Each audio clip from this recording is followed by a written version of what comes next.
You see every block, it's a different test. Wake up. Say you play for keeps, but can't Hello, keep what you hello, get. hello. Cook a hater what? I'm We already scared. prepped. Keeping that bad energy from mommy, show me what is best. All You got to stay ready, so you ain't got to get ready. Come on, New York. Come on, New York. That's what they say. I don't scare easy unless it's the IRS. Oh. Listen, that's what mother always told me. That's who you need to be afraid of. Hey. Let me first start by saying the intro tunes were by King Made Music _. I'm telling you, we have the most talented panel participants in chat on YouTube, and I'm going to prove it to y'all every single time. So please, by all means, support that brother King Made Music _ on Instagram. Thank you for being here. Everyone, hold us down, chat. I am YouTube's bad girl and your favorite devil's advocate, Jen, up on the block with Jen. You can reach me on all social media platforms, and if you need more of me, go on over to TikTok and Instagram, on the block with Jen. I posted something real naughty and wet. Did you guys see my video, the black and white joint? Okay, I saw your ass in my frame today, but I was on the train and couldn't click on it because you know when you're on underneath the ground, it won't. Yes. And I'm just clicking. I'm clicking on your ass, and I can't get the Yes. ass to come up. Let me tell you something. It was so funny. This girl I know from online, she was like, "You just want to show your ass." I said, "Honey, the day I decide to show my ass, you gonna see it. I'm not gonna half step." Now I know. Listen, I choose burlesque type of sexy. You give a little and then you take it away, right? Women, unfortunately, think sexy is let me twerk and show the ass crack. Sometimes it's give a little and then take it away. The art of seduction, right? And a lot of these young girls don't understand that. They think, sexy is let me give you everything now. And then what do men do? They get bored and then they go move on to something else. You got to get in here sometimes every now and then. So I gave y'all something sexy, right? Listen. But I was very careful. I froze each frame myself to see if there was any camel toe or ass crack. So I was like, because guys are slick. They'll screenshot it and blow it up. And I was like, let me see. So when it was in color, you could see my ass crack and other shit. So I was like, let me flip it to black and white. But if you want to see if you can see my ass crack, on the block with Jen on Instagram, and it's my last post. Go see. Maybe you'll see my ass crack. I don't know. As a man, I will say yes. I like the breadcrumbs. The breadcrumbs are sexy. Okay. Right? Rather than you take a fucking hero, you trying to shove it down my fucking throat. It's just like, hey. Which a lot of women are doing. And we have to do a topic on that. We really, really do. Because I get, the DMs were crazy. The inbox was crazy. Motherfuckers are like, I'm going to be in Vegas in 2 weeks. I'm like, okay, I'm not a tour guide, but welcome. Yeah. Right. But welcome. Right. And I try to... Wait 1 second, Jen. Okay. I'm not going to let you get off the hook that quick. Ah, shit. Hot seat already? We're not even half an hour in. We got to get into this because, the women were sitting here having these opinions and so on and so forth. Mm-hmm. They never have these kinds of opinions when they see the half-naked fat women out here, throwing it out there and giving us stomach and lack of necks. And, it's always, yes, queen. Yes. why do we clap the poem? The penguin. The penguin. The seal clap. Yeah, the seal clap. Yes. What? There's that same energy when there's a woman who's Haran, an appealing woman. See, Haran, but that's why it has to be a topic because you're absolutely right. If I were 300 pounds and I posted that video, I would get the yes, girl. Yes, you confident. Look at you. You live in. You're right. I can't deny. You're absolutely right. No one would be like, you just want to show your ass. They would be like, yes, girl, confident. Body positivity. This is body. I'm telling you, it's a topic for another day, but I hope you guys on the block with Jen and Instagram go enjoy. Yeah, Jen, you're not representing body positivity, Jen. No. Damn, I tried, Lily. No, that's not body positivity. I mean, I showed a look that I was working out. I kept it wet. To show definition. No body positivity. No body positivity. Nope. I tried. There's a weight limit. You know what? I'm about to have a couple burgers after this, so let's see what happens, Lily. Let's I'm see. not positive that anything is going to happen. I'm going to damn sure try, damn it. I'm going to grow this gut out until I get nice and positive. At Um, this point, that's what you need to do. Okay, let's bring it back. We are here to work, damn it. Welcome to On the Block with Jen. This is my beautiful panel. Chat, hold me down. If you want to support the show, help mama keep the church lights on, buy me a smoothie. By the way, I must say thank you to the people who cash apped me when I was off air. Salute to you, gentlemen and ladies. Okay, I appreciate you very, very much. You can cash at me On the Block with Jen. That is where we can be discreet. A lot of people don't like other people seeing where their money is going. However, if you want to be a sponsor, please shout it out and I will shout you out here. I'll be more than happy to.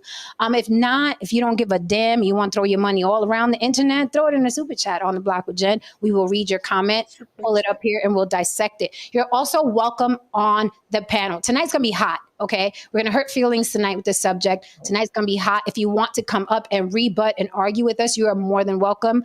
The link is in the chat. I will pin it to the top. Please come on up here, but you have to show your face. That's our only rule. You want to talk shit to us, you got to do it with your grill, okay? We don't argue with avatars up here. Take it home to mother, okay? If you want to argue here, you got to show your face. We're showing our faces, so respectfully, we'd like to see yours. With that said, welcome. Thank you for being here. Thank you for giving us your time. Chat, hold us down. Let's introduce my beautiful panel. If you're meeting us for the first time, Lily. Do I introduce myself or is Haran going to introduce me as Lily? Oh, David, you missed that one. I'm going to clip it though, David, and I'll tag you too. We all Oh. imitated each other yesterday. Yeah, that was good. I'm Lily of YB Limited. That's the letter Y, the letter B, the word limited, the way it's spelled here on the screen. You can find me here on YouTube as well as Facebook, Instagram, and yes, TikTok as well. All right. I started my career as a makeup artist and I moved on to being a model slash actor. And all of those roles led me here to the block with my team. And I am Mr. David Hand. That is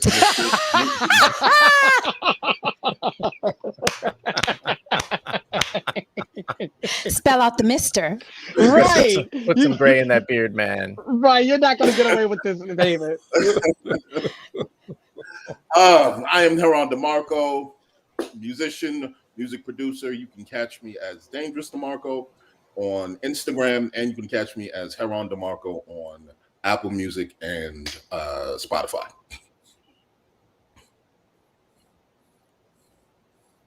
You know what I'm saying? Hey, how's everybody doing tonight? Yes. Good. We are good.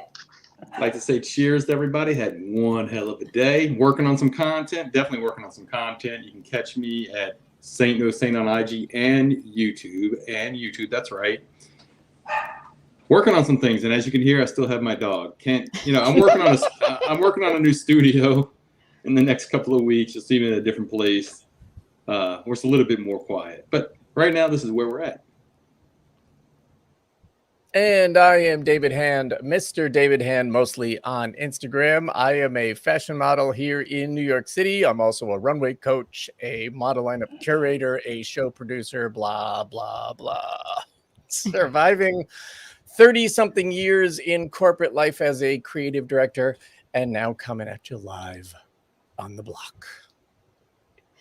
All right, guys. And please, I won't throw up the banner up just yet. Please, please, please. Yes, I said please, baby. It's the only time I beg, okay? Unless I like you. But please, please, please follow all these wonderful people. We are going to get together in person. We are going to have content for you in person. We're all bringing our talents together. Mr. David Hand is going to teach us how to walk a catwalk. However, if you don't follow all of us, you will not get the content because we don't know who's going to drop it, okay? I'm not going to drop all the content. We're all going to drop it individually. So you have to follow all of us so you don't miss the content. We're all going to be together very soon and we're going to have content for you in person. So if you're nosy, you want to see what we're like in person together under the same roof, follow all of us, okay? Because you don't know who's going to drop it first, okay? You won't know unless you follow every body. So thank you for being here. Let's get into the fluff. You know, we fluff you first here. No pause. We fluff you first here before we really dig in and give you the main topic. However, the main topic tonight is no jumpers. Adam 22 is okay with his wife's porn. Why aren't you? The internet is ablaze because Adam 22's wife is a porn star and she did her first scene with a man, a big old black man, and people are really upset for them. So we're going to get into that, why people are so upset for them. But before we get into that and argue about that, and again, you guys are welcome to either argue in the chat or argue up here. Let's fluff you a little bit. Lily, I know you had something for your desk, and then anyone else who has anything from their desk, by all means, please throw it in. Well, yes, this is coming straight from the White House desk. Apparently, somebody is on coke down. Yeah, David, did you put it there? What? David, did you put it there? Okay, because apparently they found some coke down to the White House. All right. Mm-hmm. Now, it wasn't in Biden's office, and quiet as it's kept, my bestie said that Biden is not in a position to even lift the coke to his nose. Oh my So God. we don't think it's him. All right. But what they're saying is that it was in a space of the White House that there is some type of outside traffic. It does have outside traffic. So it could have been anyone. It could have been someone who worked there. It could have been one of the guests. But the biggest question is, how did the coke get up into the White House, right? Mm-hmm. Yeah. So they're trying to figure out this right now. They're saying that it has been confirmed that the powdery substance is what we thought it was, and that the law enforcement are, they're just trying to figure out where it came. So they had a brief shutdown, but we still haven't gotten down to the bottom of it. Now, what I would like to think is that there's a lot of cameras in the White House. I mean, wouldn't you think that? Like, and not just camera, because if Macy's got a camera that can go into your purse, like to know that you done got that lip gloss or that pack of gum, how does our White House not know who dropped that bag of coke down there? Yeah, so I thought that was a really funny story right there. Everyone was like Hunter. Right. I mean, Everyone. yeah, I mean, right now he's like the most viable suspect. So, Yep. And yeah, even Democrats were like, "Fuck." I mean, I'd be Damn it, shocked, Hunter. I'd be shocked that people weren't on coke working in that White House. Yeah. Oh, that's a new reason for it to be called White House. The White House. There it is. That's what it was. Mhm. Yeah, crazy story, but that's what people do. People drop their cocaine. I was out here one time at this little lounge and stuff, and this guy was dancing, and his little pack of cocaine fell on the floor, and I just casually tapped him on the shoulder, and I was like, "Dude, your coke fell." He was like, "Oh, thanks." Picked it back up. So I don't know, but this is Vegas. I don't know the White No, well, House. Maybe I found the big bag of coke a couple weeks ago, right? Okay. Now, I'm a nice person that would pick it up and give it to you, but the problem is we live in the days of fentanyl, right? Yeah. So Right. I can't Yeah. take those, I can't take those risks. But yeah, I'm the person that would like, here you go. Who wants this coke that I bounced on Penn Station, But You like it, I hey, love it, baby. You like it, I yeah, love it. YOLO Yeah. none of my business. Must be a at slow news all. day. Must be a real slow news day. Right, Who right. found some Oh, coke actually- in the White House? Like, Right. Did you leave your Yeah. coke here? Anyone? We're just Well, gonna. the owner of the white powder. White powder. Hello, who's white powder? This. Yep. All right. Yep, Who else it's has something?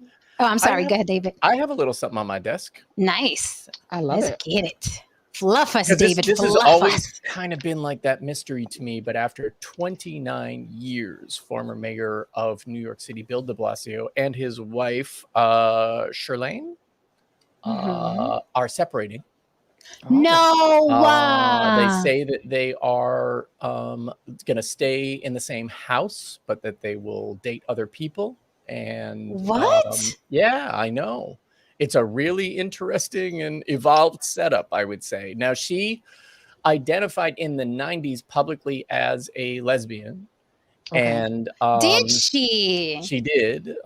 And she kind of, when she met Bill, she kind of she really put it very eloquently, and I'm going to have to find the the quote she gave, but you know, it was sort of like it wasn't the path she thought love would take her on, but nonetheless it did, and they had 2 kids, and they were married for 29 years. They say that his 29. mayorship and his failed bid for president had something to do. I'm sure that puts a lot of strain on a marriage and everything like that, but that was kind of a minute ago at this point, you know? Right. So yeah, I'm always a little bit curious about that when after Like 20, 30 years. Yeah. Right. It's like, Right. now you're gonna get a divorce? Fuck. Yeah, like Patty LaBelle was like 35 or something. And I'm just like, when did you even I'm trying to figure out between it going rocky and the moment where you're like, we can't do this another day. Right. When did that start? How many years was that? Was it year 15? Was it year 28? Because no, I refuse to believe it was year 25. Like I refuse to believe that. Here's what she said. So the words she used were back in, this is in 2013. She said in regard to, you know, becoming what we call a has-been. Okay. That's it's the opposite of a yesterday. Used to be gay, but yeah. Guys, so is these terms, man. I'm about to say, and is this another letter that we're going to add into the? This is just something offensive that will get me hate mail from. Okay. Because I was like, Lily, you know, I'm ready. 2 LGBTQIA plus. I'm ready, Lily, for the next letter. It's a challenge. Right. Yeah. Right. Now we're gonna have a new one. But so she said, putting aside the assumptions I had about the form and package my love would come in. Yeah, which is kind of a beautiful way to say it. So, you know, that she was, you know, open to love in whatever form it came. And it came in the 6'7" or something form of Bill de Blasio. He's a very tall guy. And yeah, here they are 30 years later, same house, separated, you know. Is that why she grabbed my ass in that picture?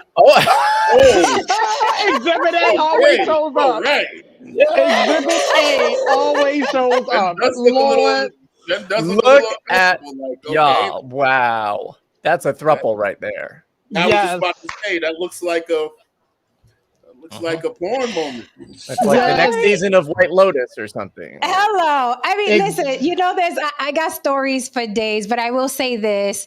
That was actually a Puerto Rican festival, and I had to introduce de Blasio, and the Puerto Ricans started booing. And you know me, I give zero fucks. I do it on a small panel. I did it with hundreds of Puerto Ricans out there. I got on the mic. I said, we're not finna do this. I was like, you cannot like him. Let the man say what he has to say. Okay. So I had to quiet the crowd and let the man go up and say what he had to say. And then when he got off, you know what I mean, the stage, and he was like, how'd we lose you? Like, you know, because I'm in Vegas and I'm from New York originally. He was like, how'd we lose you? We need you back in New York. And I was like, I had to go, Bill, I had to go. But I just wanted to say, thank you guys for coming. You guys are a beautiful couple. And I did that on purpose because they were getting a lot of hate. She gets a lot of hate because she's a dark-skinned Black woman. So I do it on purpose. Like, you know what I mean? Like when I see people getting bullied, I'm like, I'm going to use my privilege. Fuck y'all. Even if it's a crowd of Puerto Ricans. I thought it was tacky. You know what I mean? Like it's an event, you know what I mean? It's a family event. It was a Memorial Day event. And I'm like, let the guy say what he got to say. You ain't got to vote for him or like him. Let's not be assholes, right? At the family. Yeah, I mean, he was coming on the heels of what's his name, Bloomberg. You know, who had these controversial stop and frisk policies with NYPD, and you know, de Blasio's ace in the hole was the fact that he was in a biracial relationship. They had, you know, 2 biracial kids and everything like that. He was certainly not a cult of personality. He wasn't charismatic. You know, he was kind of brown shoe, and you know, but got it done for 2 terms, and now he's not there anymore. Yeah, and like I say, I don't hold anything personal against any politician, from Trump to Barack, because I don't have a dog in the fight. I just see them as people who have jobs. I don't see them as our saviors. They're people with jobs. And if I like them, I like them. And if I don't, I don't. Like, I love AOC. I don't know a damn thing about her politics. I just think youngest, Bronx, New York, Puerto Rican girl, go ahead, girl. And I don't care if that was her, you know what I mean, being a politician or being the first Puerto Rican woman at, you know what I'm saying, at Apple. You know what I mean? It doesn't matter to me. You just did something that was extraordinary in my eyes. I don't know what the fuck her politics are. I just don't. I just see a Bronx girl. So that's my little story with the de Blasios. But going back to something Lily said, huh? I didn't know you were a unicorn, Jen, or a potential unicorn. Anyway, in a polyamorous situation, what they do, a lot of couples what they think of doing is that they go out there and they go find a little third. That's their little special. Don't even. It was such an Haran, that's an innocent moment. Don't ugly it. I mean, in their eyes, they probably saw the potential. You just thought you were taking a photo. I'm just saying. I was like, just a photo. But going back to their arrangement, like Lily said, people are just sexual.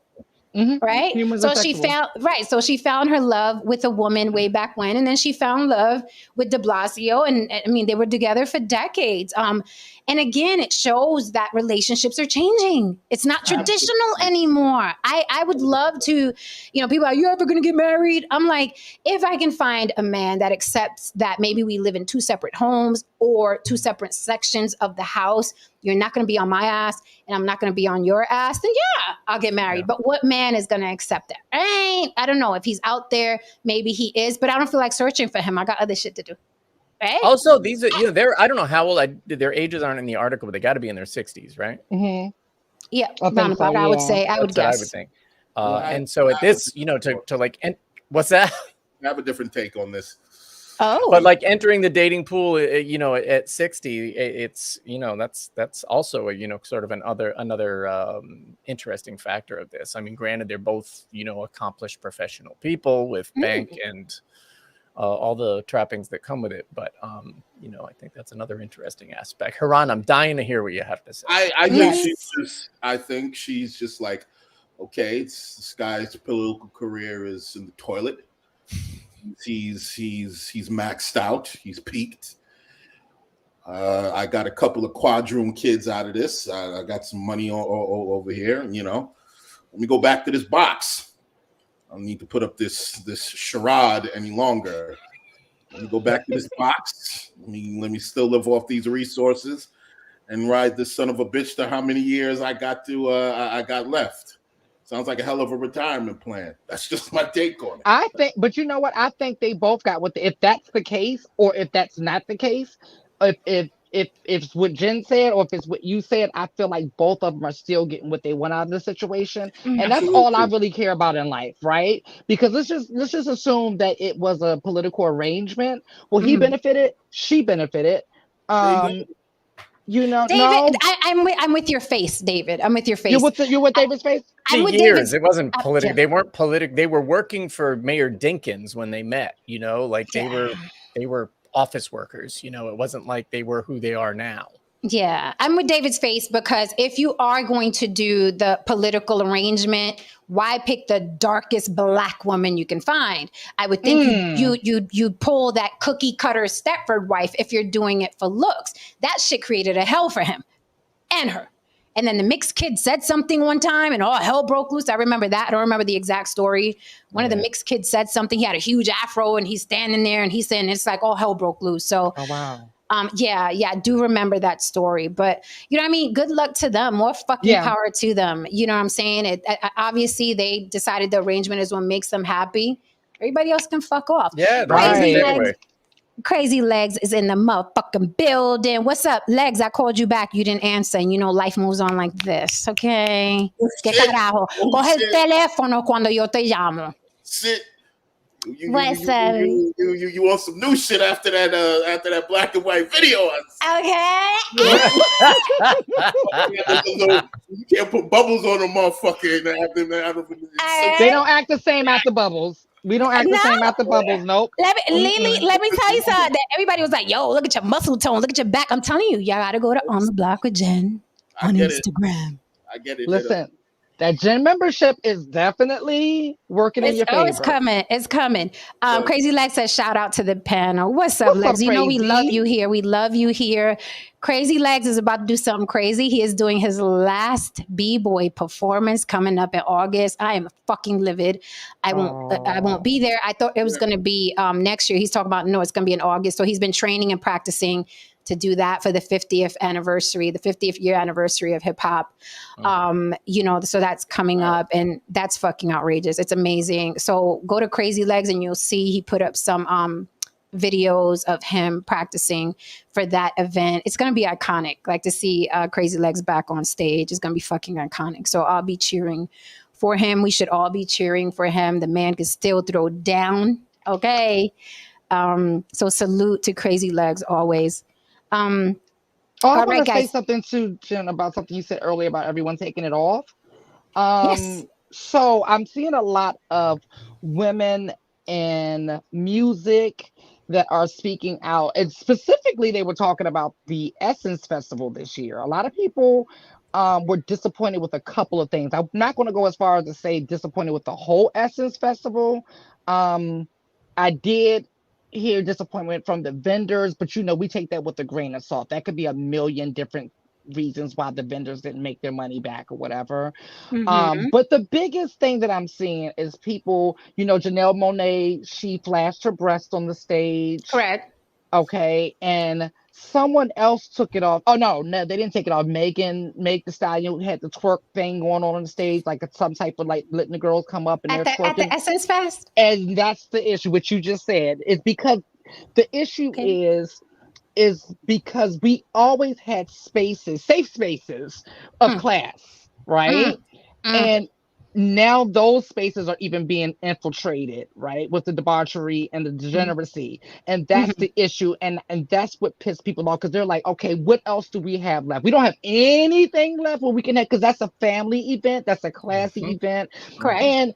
And a lot of times when you speak up about this, the first thing that people say is that we're haters or we're old. And it's like, no, we don't even have a problem with any of that. What we're saying is, like, can we have like specific spaces for specific things like we once did? That way, if I'm going to go to the Essence Festival, because this weekend I don't want to see no one's ass in the air. I don't want to see anyone's titty on stage. I just want to see good performances, great classy people. But if I feel like twerking, then I'll go to the Meg Thee Stallion concert or something like that. And that's not to say Meg can't even go up there on the Essence Festival and do her thing, but just kind of do it in a more Essence type way. Even if you notice with Essence, when they've taken some of the female rappers and put them on the cover, you notice they polished them up. Absolutely. They don't look the same as they typically do. Everyone tends to look really good on Essence cover, right? So that was like the last straw for quite a few people, because they're just like, we don't have anything left without this anymore. So has Essence also commented? really quickly, I just wanted Crazy Legs, please follow him at Crazy Legs BX. It's right there on the screen. Also hit that like and subscribe for Mama and the panel.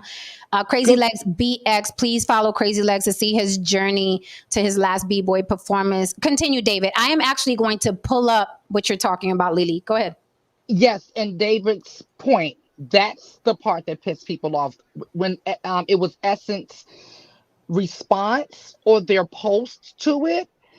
It was their pre-post. This is before the backlash. It's actually some of what caused the backlash, because I think Janelle Monae's song is like policing or something, or you're not going to police my body, or not going to police my breast, or something like that. So they put up Essence itself posted the video of her flashing her breast and saying the caption, "You won't police Janelle Monae's tits or breast or whatever." And people was like, "Oh, so y'all good with this?" Wow. Yeah. Okay, because it's bad enough that it happened. Oh, but y'all good with this? Yeah. So yeah, that was the issue. Because Essence Fest has always been very glamorous. Right. You know what I mean? It's so nice, like beautiful in fashion and everything like that. And that's a goddamn shame. When I was Ubering, I'd go down, because that's a big weekend too. That's especially during the slow summer when all the festivals go away. And I used to love the Essence Festival down there. But from what you say, Lily, because contrary to popular belief, people start saying, "Oh, black people don't tip." It's not even near true. right? That's just something people, I don't know how that. Black people what? Black people don't what? Tip. Don't tip. Okay. But That's I not never true. no, that's not true at all. Well, Not we true at can all. we can do this though. Yeah. Yeah. But not in an event. I don't know. In an event like that, I think the class of people that were coming there, they had money. You know, a lot of people from Atlanta were coming there. But as far as the vendor goes, I did hear something, and I'm not 100%, but I heard that they were pushed out further from where the foot traffic was, and that's why they didn't make the money, because, and I don't know what the reason for that was, but I have heard that. I have heard the vendors came up like losing money. So I'll throw a little dirt. I'll throw a little dirt on it. I'll be devil's advocate, right? I used to host at a restaurant in New York City, and a lot of the complaints I got from the waitresses were that Black people weren't tipping, or there was always some friction between them and the wait staff, or the people eating always wanted to separate their bill. Say if it was like 4 or 5 people eating, they wanted to separate their bill, which made it hell for the wait staff. So there is a certain demographic. It's not exclusive to Black people, but there's a certain demographic. Watch your mics. Please watch your mics. That shit sounds crazy in my headphones. Go ahead, Lily. No, you're right. There is, and I hate to say this because I waited tables for a long time. It's not Black people. It's not Black people. The ones who have the worst reputation when it comes to tipping, to the point where you go to any restaurant anywhere in the USA, the ones that people do not want to wait on are Black women specifically. So unfortunately, on that note, let's see what they were talking about in Essence Festival. India.Re dropped a comment, and then I'm going to show you the video. The video is absolutely repulsive. I'm looking at the clips, and I'm going to say this. If someone showed me that video and said, hey, Jen, guess what event this was? The last thing on my mind would be Essence Festival. Like the last. But I'll let you guys judge. Hit that like and subscribe for Mama. Please follow my beautiful, beautiful panel, okay? We about to blow up in this bitch, and y'all better get in now. That's all I'm going to say. Fuck around and find out when it's too late, but all right. So I'm going to share the screen, guys. Yeah, this is a tad repulsive here. I was like, all right now. And we'll read what India.Re said. Can you guys see that? Yep. Okay, perfect. So the type is tiny, so I'm going to read it for you real quick, and then we'll slide, and I will show you the videos. So India.Re responded, and you know, India.Re is a singer. She's a neo soul singer. India.Re says the issue is what is context? Humanity does everything, but does everything belong on a stage? No. Is everything for kids? No. Is everything for everybody? No. So when we as a culture make something like this mainstream, it shows a lack of discretion and discernment. To those in the comments who laugh at anyone who wants these things for our culture, you certainly have that right. Just as many folks have the right to want our mainstream international export our music to show us in a respectful light. I'd like to go on the record saying this won't age well, and that's my issue. I love Janelle and Meg the way I love us all. And I don't like this moment.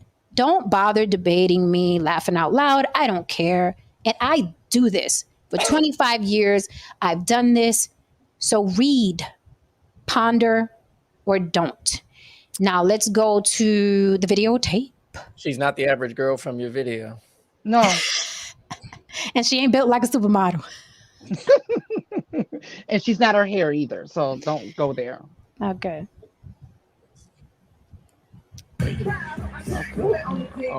Oh no. Oh my God. That's Janelle. This. Oh my God.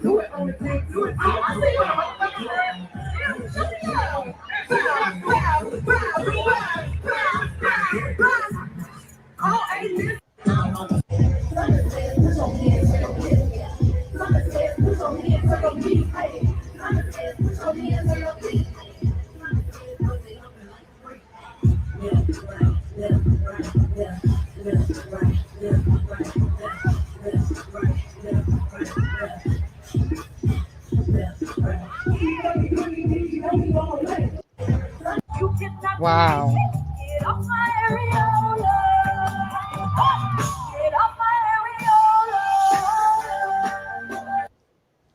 God damn. Okay, I'm gonna just come out and say it. The modern woman. Wait a minute. That shit looked like Magic City. It did did. not look like it looked like Magic City. Go ahead, Iran. I'm taken aback, I must say, but go on. The modern woman nowadays just doesn't know how to be sexy. And I will say this: they don't know men as well as they do. Men, Real men. I'm not talking about, you know what I mean, lustful, you know what I mean, horn dogs who will literally fuck a hole in the ground. I'm talking about men. I'm talking about men with standards. The modern woman, nine times out of 10, she doesn't know how to attract a man. And you attract a man through subtlety, through mystery, through class, not by being overtly sexual. You can snag a man with just your thoughts or the idea of what it, you know what I mean, or what it could be. There used to be something. These women are worse than fucking strippers now, because there used to be something back in the days called the VIP room. And the VIP room, you went to the VIP room because it was expected you were paying for a particular degree of service that you weren't getting on the stage. Wouldn't be no need for a goddamn VIP room if you're willing to just throw it at me on stage. And that kind of just takes away from the fantasy. You know, even the music is overtly sexual. Like, there's no subtlety in it. There's no innuendos. It's just, I was eating his ass. Like, oh, that's a literal song, by the way. Yeah, that is a song. That's a song. Okay. Oh, what about My Booty Hole Brown? My Booty Hole that's Brown a is song. another song. And I'm sorry that I'm not sorry. There was at least 5 chicks on there. You needed to do some squats. You know what I mean? This is what I'm talking about. It's the yes girl when they got shit hanging off your shit and shit is just lumpy and dented and it's just I passed the mic on that, man. You know, it's something George said a while back, and I know you all remember this, and that hit me hard. He said, "What happened?" I remember when the Black community was synonymous with class, right? Because once upon a time we were, and now we are becoming synonymous with twerking and BBLs and the super long nails, and you know, like it's becoming what we're like mainstream. And I'm going back because, you know, to what I said earlier. I don't have a problem with twerking and nudity and this and that, but there is a time and space, and now it's becoming everywhere to the point where you don't have a choice of where you want to go to see these things. Sometimes people are just not in the mood for that, right? So that's what NDRE said. It doesn't, you know, it's not for everybody everywhere, blah, blah, blah. It's not. It's just not. And Essence Festival, it just used to be so classy and so just like, it was just made you proud to be a Black person, proud to be a Black artist. It was just this pride and this class and this innovation, and it was always like they were pressing to do better every year. And now this is where we're at. Can we admit something? Even the loop dancers presented better than this, even in their little space. They wasn't looking just horrible, nasty, and loose. At least there was a standard with loop dancers back in the day. Well, I wonder, like, you can bring that back to the Essence Festival, but you can't bring it back by inviting the acts that they're inviting. Like Megan Thee Stallion and these who are known, or Cardi B. Yeah. That's kind of what they're known for. Unless you're trying to attract younger people. But guarantee you get some, you know, we sound old, but you get some of the R&B from the 90s and the 80s, and you know, and you might get they're not going to be doing that, obviously. They're not going to be doing that. But so Boyz II Men isn't going to perform in thongs or anything like that. Yeah, Boyz II Men's not doing Magic Mike. Magic Mike is doing Magic Mike. Right, there you go. Perish the thought. The thought. So Okay, let me throw in a little devil's advocacy courtesy of Kari's crib. He says it's a performance. That's exactly where it belongs. Before anybody respond, wait a minute. He says more. Kari says, now if it was a brunch, I might say something. It didn't look like Magic City. It looked like a stage performance, right? Um, so here's my thing, and here's my devil's advocacy. Um, these women, it goes back to something Haran said. Back in the day, women would protest that they were being sexualized by men. Now that the ball is in their court, they're like, I'm cracking it for everybody. So was it that they were mad that they were being sexualized, or they weren't getting a cut, right? They weren't getting cut, because that's different. There's a difference between don't sexualize me, and it's like, motherfucker, I don't mind being sexualized, but where's my money, right? Which is a very pimp hole relationship, right? So are these women pimping themselves, right?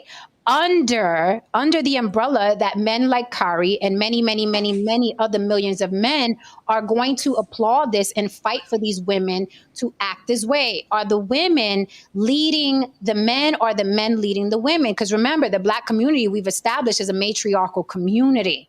So who's leading who? Because you pull out a fat ass and Black men turn into little maggots with their tongues out.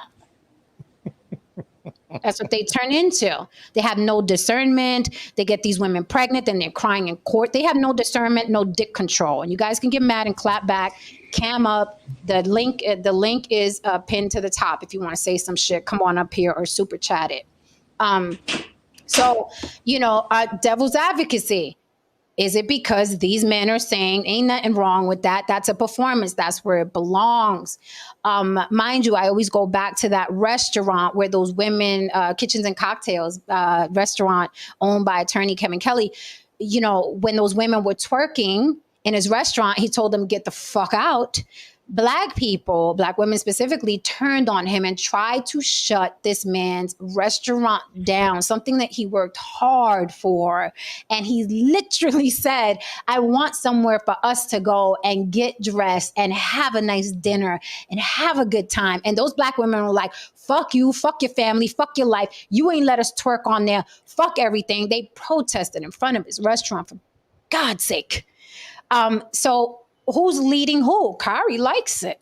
And Kari's not alone. Kari, you got to look at Essence Fest. It does look like a stage performance. It was a stage performance. The question is it appropriate for that particular program? Historically, it hasn't been that kind of thing. And I don't know if they're trying to make strategic moves to get with our trashy times. I hope not, because I think what we're saying here is that we're hoping that this is this bastion of dignity that Essence has always been from the beginning. And to your point, Jen, I think that with the ball in the women's control right now, they're not going to say that this is sexualization. If men call it sexualization, they're going to say, no, I am being free and I am being my true authentic self and, this, that, and the next. And no, I'm not going to fuck you. And that's why men are mad. That's another layer. Let's look at this from another side. Ladies, if you go to Magic Mike, they said, hey, we got a brand new set of, Magic Mike dancers come out. And these guys are coming out. And these guys are gutted out. I've been. Continue. These guys are gutted out. They got no necks. They're 5'4". They're micro penises. They have all of the, but it's a performance. It is a performance, and you paid for this. These guys,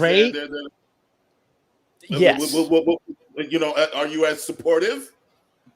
Hello. Or the sort of flipping that. I don't understand the question. Is what if the opening act you paid for a certain thing in a particular space, and you want a particular standard of a performance? Yes. Yeah. Absolutely. You go there and you see nothing but pot-bellied micro penises, men who can barely gyrate for a good 5 minutes. Are you going to be angered? Are you going to say, yes, this is body positivity, this is a performance? I want my fucking money back is what I want. Absolutely. Or to sit through to have to, like, the opening act is a 45-minute oboe soloist, you know what I mean, at Magic Mike. It is Absolutely. not appropriate for the program, you know. Mhm. Women would be like, fuck this. Mhm. We're gonna go Right. to the strip club instead, right? Mhm. But right, I get exactly what Haran's saying. That is, you know, Or let's you know what? Let's take it there tonight. Let's take it there tonight. Let's take it there tonight. I like to. We like to go there now. Let's take it there tonight. What if they had in that same? What in that same space? Megan Thee Stallion brought up 3 trans women on stage. Woo! Mm-mm. Got the twerking. How'd you feel about that, Kyrie? It's a performance. It's a performance, right? Let me add a little bit more. First of all, thank you so much for the super chat, Fahim Jackson. Thank you for everyone who just walked in the room. Hit that like and subscribe for Mama. I appreciate that you're here. Fahim Jackson says, attack male rappers for perpetuating Black women in negative light. Then the first chance to change the narrative, you do worse.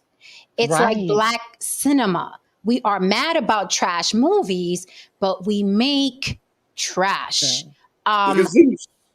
Going back to what, and we're going to go there too, Haran. Going back to what you said, Haran, let's push it a little further because there are some beautiful trans women. All right? We know them. I don't think that's enough. What if there were guys up there stripping and all they had covering their dicks was that little sock with the glitter and sequins that they pop up and down? We've seen those strippers. They pop their dicks and they got the fringe on the end. It is real. Listen, those ass cheeks were out. Those women's ass cheeks were out. The men's ass cheeks are out, right? They were just covering their vaginas. So a man, 5 men up there twerking along with them, flapping their dicks. Would that have changed it? Well, I'm going to take it a step further. You know damn well it would have. I'm going to take it a step further. We don't even have to go hypothetical. We can go back to what last year or the year before, Lil Nas X, fully clothed, kissed a man on stage. And they went mad. Like the internet broke. Mm-hmm. And so did Bad Bunny. The internet broke. Suddenly it wasn't performance anymore. Suddenly it's all about the kids. Suddenly it was like, why? Suddenly it was like, why are you doing that at the Grammys? Who wants to see that? Hey, remember Adam Lambert did that too. Mm-hmm. Remember him from Idol? I do. Yes. In an Yes. absurdly performative way, but yeah. Look, I think as a culture, Black people have lost the concept of there's a time and place for every fucking thing, man. You know that. There's certain songs and certain ideas you wouldn't bring around your grandmother. You know what I mean? There's certain ways you wouldn't speak around your elders, even if you're older. You mean because it was understood that you give them that respect. It's a particular space. You move in a particular way. There's no boundaries now. There's no borders. There's no compartmentalization now. There's just absolute chaos. And here's the problem. When shit goes to shit, then everybody wants to have leadership discussions. Everybody wants to on who's the leader and why Black men aren't leading and blah, blah, blah. And then Black men turn around and say that, well, she's not letting me lead. And you're basically saying that you have to allow a woman to let you say that this is your house, and you have to allow a woman to let you say you make the rules. Doesn't sound very leadership like, because when you go to work, does your boss allow you to tell him that you work for him or her? Does your employer allow you to say that you are employed by him? No, he or she basically says you work for me, and if you don't, you're fired, period. There is a clear understanding. So Crazy Leg says Haran dropping that heat. He also says Essence Fest is the new Freaknik. That is exactly what it looked like. That is what it looked like. This comment here. shots fired at the women, and I'm not getting in the way with the vest either. Prince of the Moon says, y'all, everyone knows it's wrong. It's just a societal taboo to say that when women do it, it's also wrong. It's not just indecent exposure. When a man does it, it's vice versa. I have to agree with that. The pendulum, again, has swung to the other side and broken off. We can't even tell women it's too fucking much. It's too fucking much. Just save it for another space. That's it. Just save it for another space. A lot of men have become cowards. You got to know how to put your fucking foot down. Too many of y'all are too afraid to put your foot down. Far too many of you are too afraid to put your foot down and say that, look, this ain't it. Because you don't want to either be seen as controlling, or you're just afraid to basically I can actually take control of the situation. You just want the title of leadership. You don't actually want to lead. Kari just said he's going to put on a collar shirt and camo. That's what I'm talking about. We got a standard on the block, bitch. I also like to say, go get your collar shirt, bro. We'll wait for you. Also, gents, we all are in collared shirts today. Hey, hello. Look at us. I'd also like to say that a lot of it also, I think, is to get that viral video going. I don't know if you remember, and if you even know about that. There was that lady, she's from, anyway, she played for this band, Brass Against the Machine. And Haran, you might know about them. They play all Rage Against the Machine's songs, but with brass, right? Yeah. She said, I need to go to the bathroom, take a piss, and then brought a guy upstage and pissed on his face on stage. There's video of it. Yeah. There is video of it. I remember that. Yeah, I remember. Wasn't that long ago? It might have been a year ago. And I just think that we sound really old up here when we say this. The standards have changed, things have changed, but it's gotten like crazy. I mean, what are you gonna say to that? You know, I mean, there have been others that have done that. They were underground though. They were kind of underground. But you know, what's interesting was underground. It was underground. You know what I mean? Like that was what it was. Or you knew what you was going to see. Yeah. Right. I do want to welcome Chocolate to the panel. How are you, darling? I do want to say to what you just said. Hi. I do want to say what you just said. No, Saint. That used to be the case. Like you guys are just old. You guys, right? But now I've seen a shift where young people are like, this is too much. It's nasty. The moment I saw a bunch of men saying this is too much, is nasty, I was like, yo, men are saying they're seeing too much ass. Men. Yeah. I'm seeing a lot of men say that. Right? Yeah. And so I'm like, this is beyond an age thing. People are sick of it. It's bizarre though. Yeah. Yeah. It's bizarre. I just really want to know what the meaning of the song. Oh, check them out. Go ahead, Kari. The meaning of the song, My butt is brown. What did you say it was? My booty hole brown, and some other shit. Was that like? I mean, what was that a brag? I'm not sure. My booty hole brown. That's how it goes. How it goes, Kari? Her pussy pink, her booty hole brown. That's what there you go. says. There you go. That? But that's just like the natural color. She's not saying like she forgot to clean or something like that. That's science. That's science. Unless you get it bleached. Because now you can bleach your booty hole. Right, you can bleach your booty hole. Okay, I just want to make sure she wasn't bragging about not cleaning well. You would not, and you have listen. It's saying that you gotta make sure these days because you really do gotta make sure that's not what it's about these days. That's next year. That's next year. Next year we be there. I missed y'all so much. This is so perfect. Thank you so much for having this conversation. Absolutely. As always, I just wanted to shout out and say to all my handsome men up on the stage, looking glossy. I see you, Haran. I see you. Snow saying he about to tell me about some sports, and I want to get a drink from Kari. So I think, and I just feel like I could tell Mr. David everything. So I just want to say that. I'm listening. But I did come up here to argue. Oh, I'm so excited. Yes. Nice. We love a good argument. We do. I do want to acknowledge this. Absolute 72 said there will never be another Freaknik. There doesn't have to be. Everything is Freaknik now. Everything is Freaknik. You can go out of town Everything is get a Freak Night. Freak Night around the corner. Like, what? Right. Spring break ain't gone. So okay, Miss Chocolate. Oh, this just in.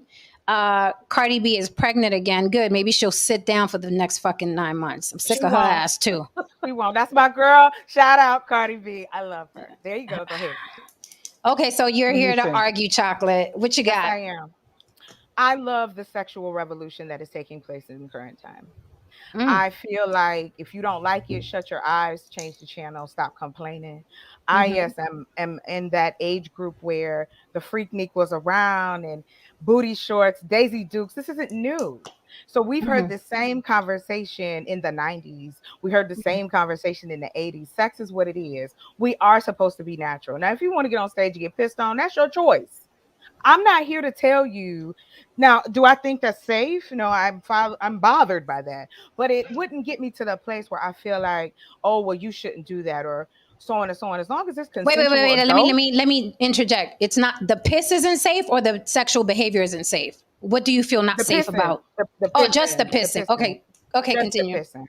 Yes. So coming from a different background, I was raised to be very comfortable with my sexuality.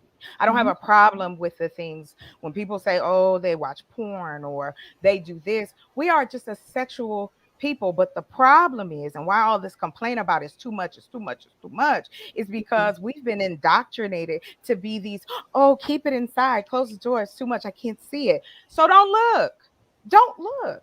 It's not going to stop. It'll be another revolution of it. And I like Meg Thee Stallion, Cardi B, what's the other girl? Doja Cat, the little Beyonce clone. I can't think of her name.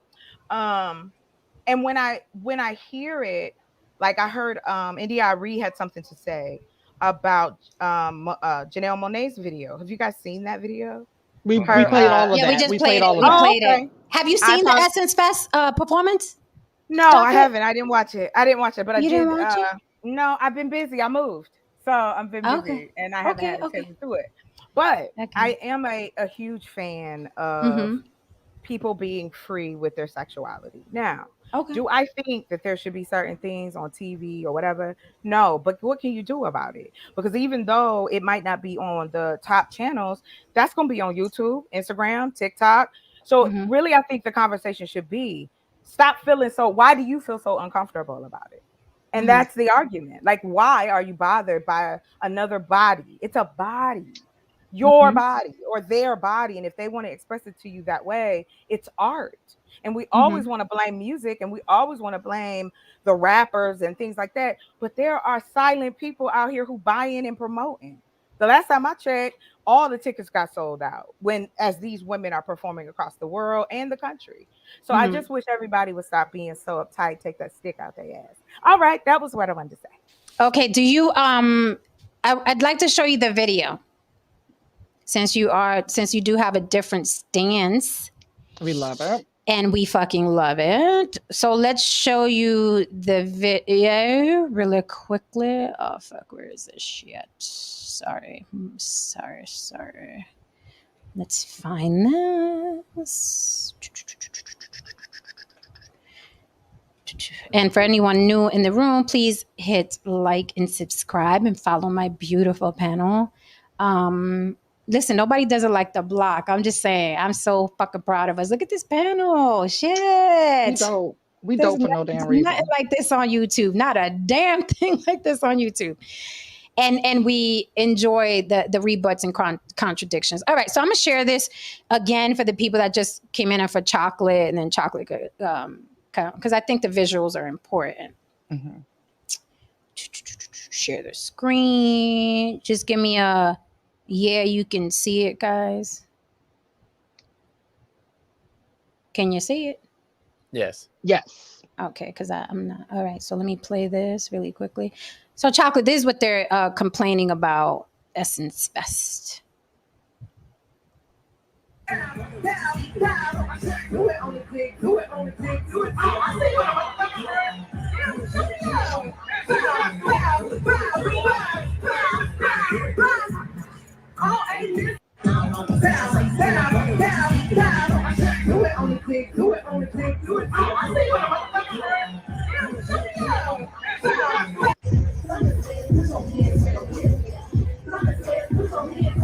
got a nice booty.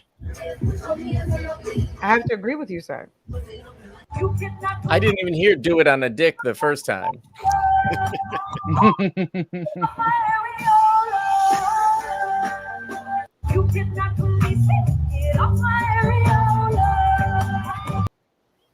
Okay, so that was the video.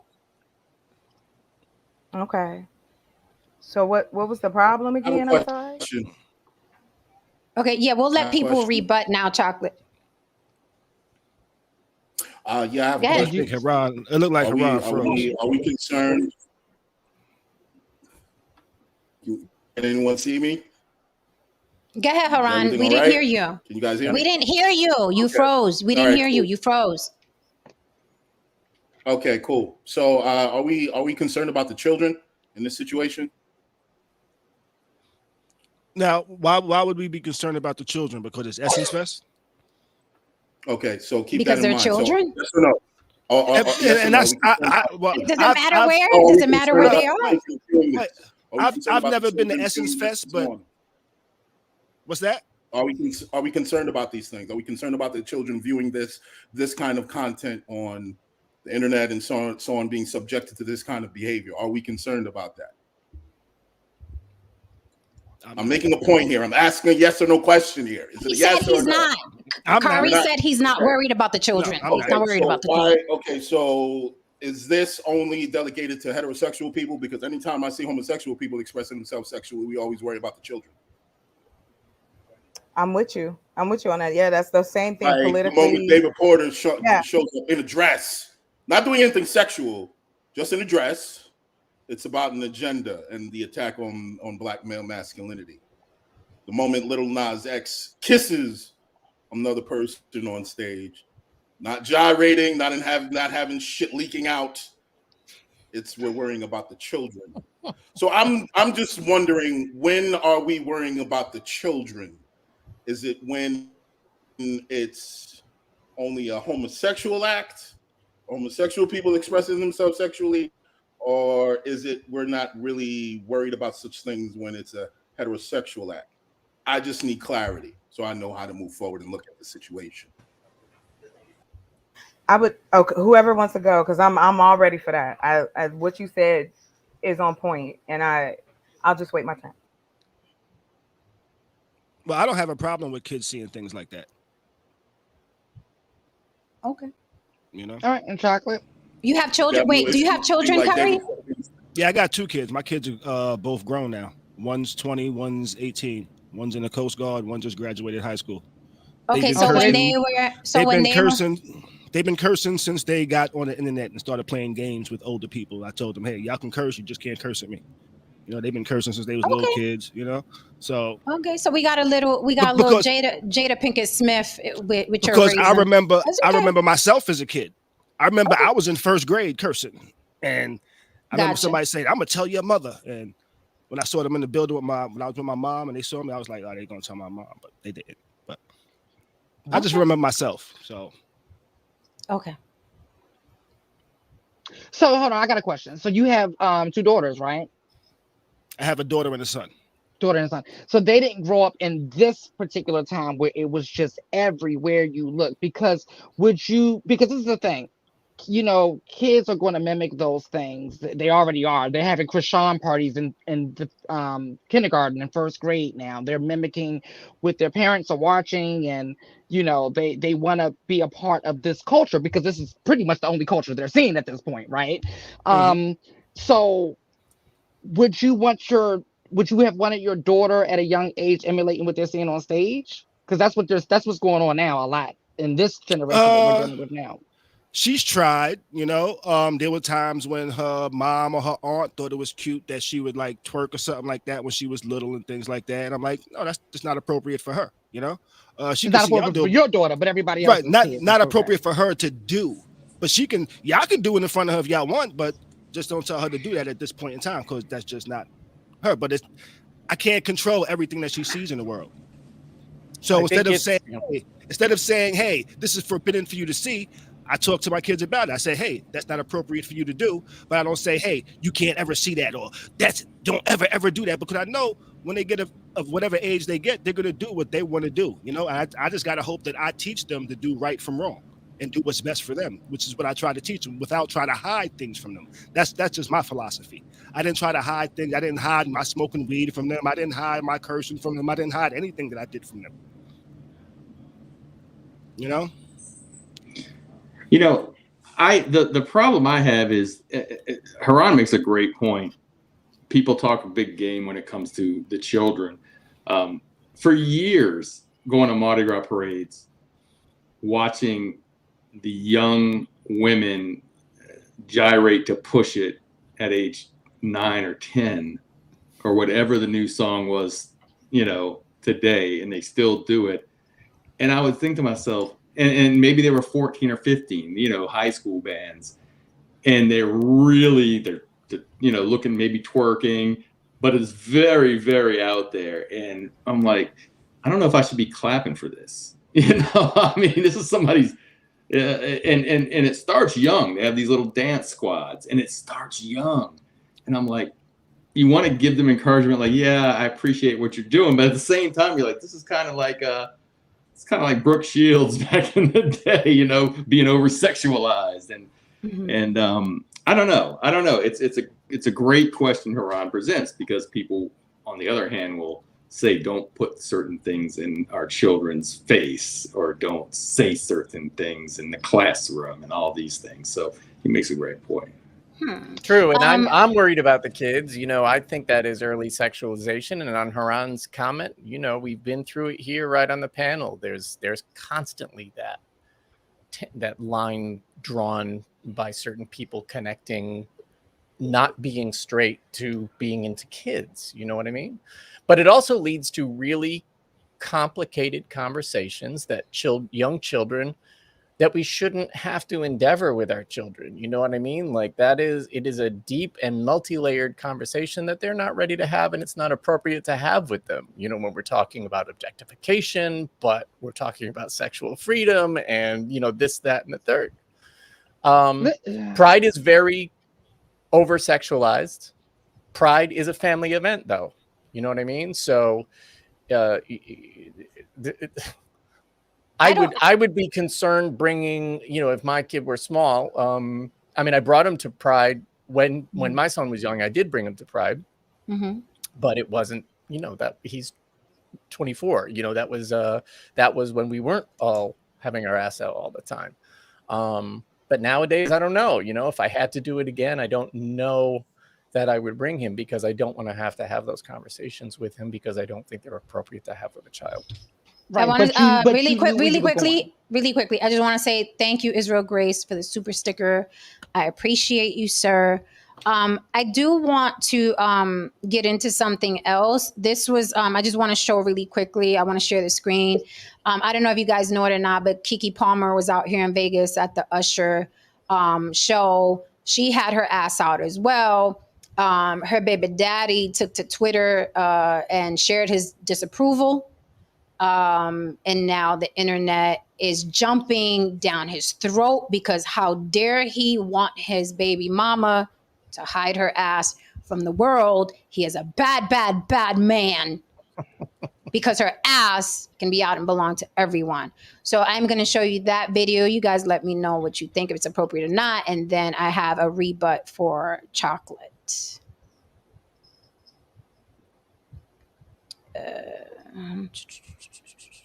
1 second. I hope everybody had a good 4th of July. I just wanted to throw that out, if anybody celebrated it or however. I do not, but I don't celebrate. I'm glad everybody had a day off. I don't celebrate, I don't really celebrate, but I go to barbecues.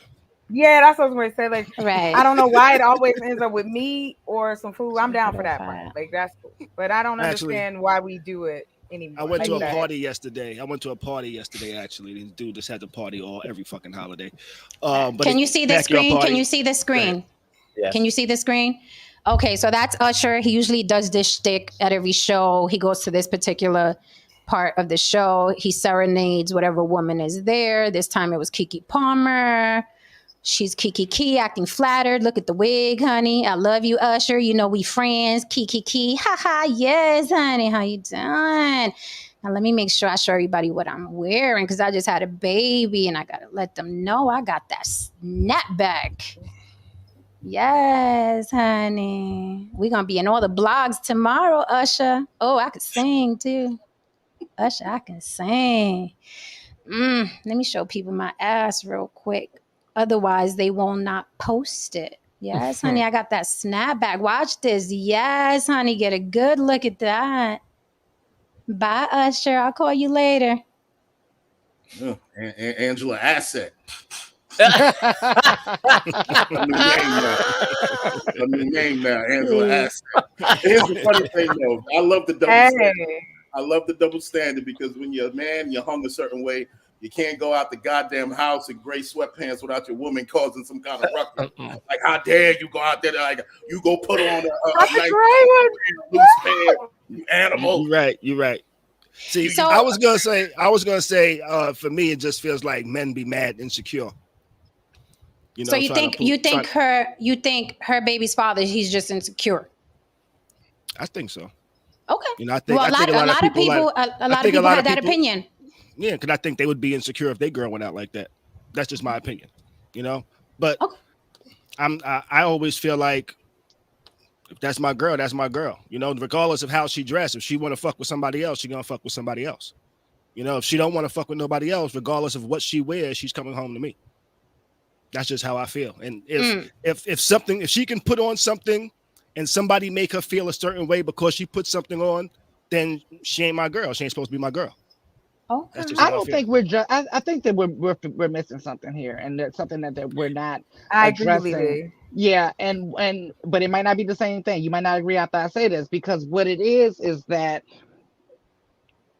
there's what it is and what we would like it to be, right? I think everyone on this panel is I'm assuming that everyone on this panel is okay with sexual freedom and sexual revolution. You know, it's just that I think some of us, and I'm going to speak for myself, it's just that the time it's the time and place situation, right? It's just like, where can we, because I don't want to always see tits and ass. I just don't. I don't always want to, I love dick. I don't want to always see dick. I don't. It's gotten to that point now, even on Instagram, every time I just go on the Instagram, like I'm afraid to open my Instagram because the explore page is nothing but dick prints. I'm sick of it, right? So, but the thing is, I want them to have a space for that. I do. I want a space to be carved out for many different things. And that is the problem. It's just being everywhere, and it's becoming synonymous with Black women. Black women already have a hard ass time in this world. This is not making it better when that is what you're becoming synonymous with, right? I love the days when we had the Queen Latifahs and the Little Kims and the Bahamadia and just all of these things. And that's just what's missing is the variety of the Black woman, the variety of the Black man, or the variety of people, period, at this point, right? Mm-hmm. We're just getting one note. We're doing one note very well. But that's it. That's it. It's just boring at this point. It's boring. It's lazy. It's just lazy because we already know it's going to go viral because it's easy, because like Jen said, men are simple. Okay.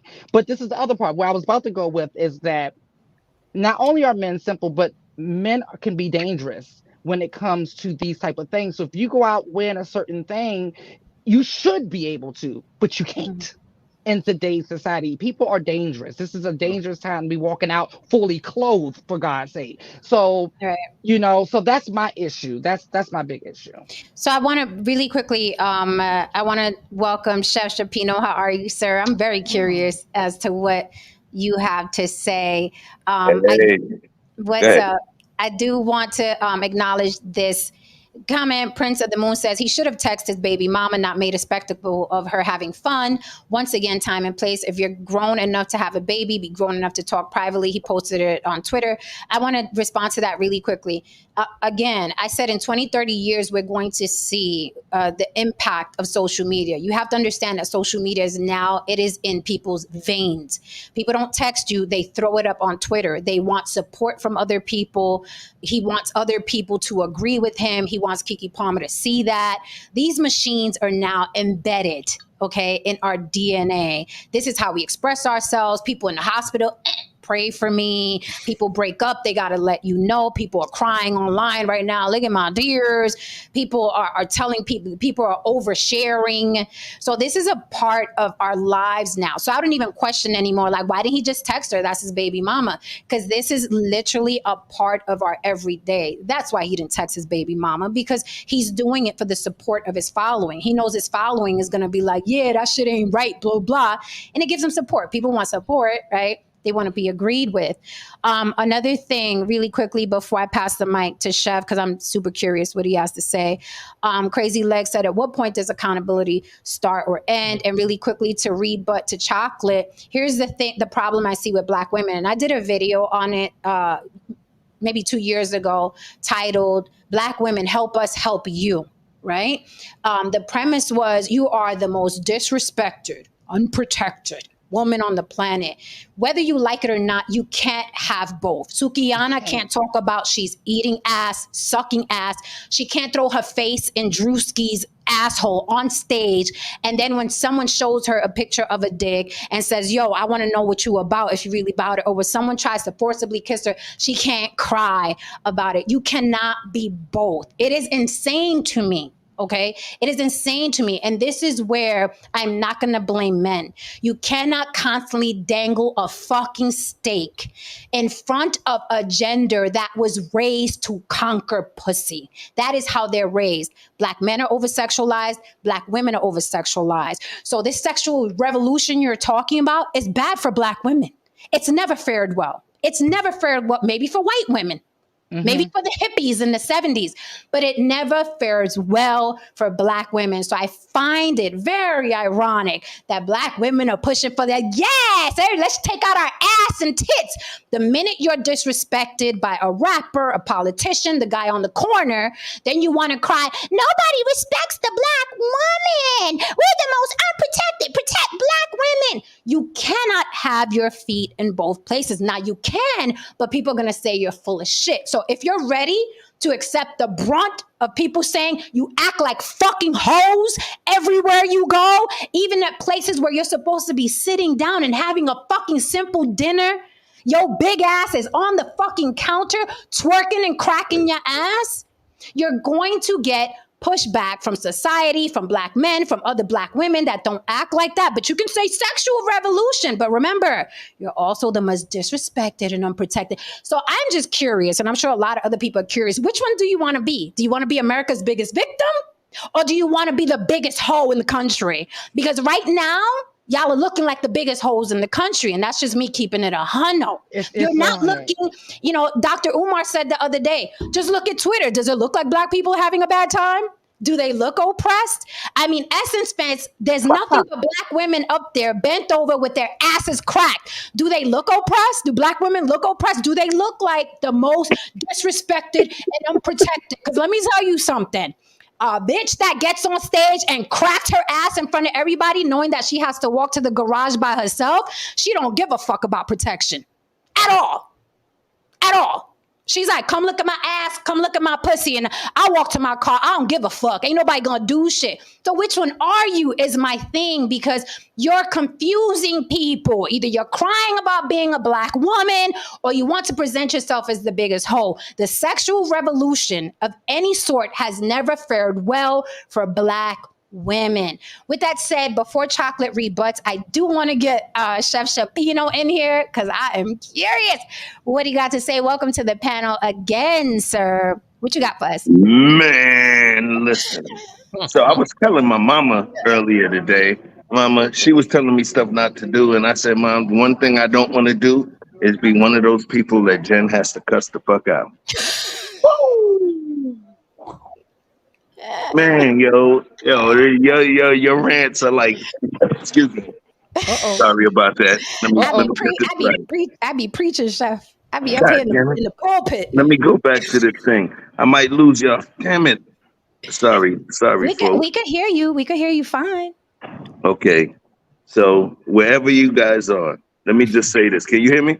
Yeah, we could hear you. Crystal. Okay. Crystal. So maybe I'm late. I sent you an IG DM message. I know you were on, but I was driving, and what I did was, I sent it vocally. So can you see me?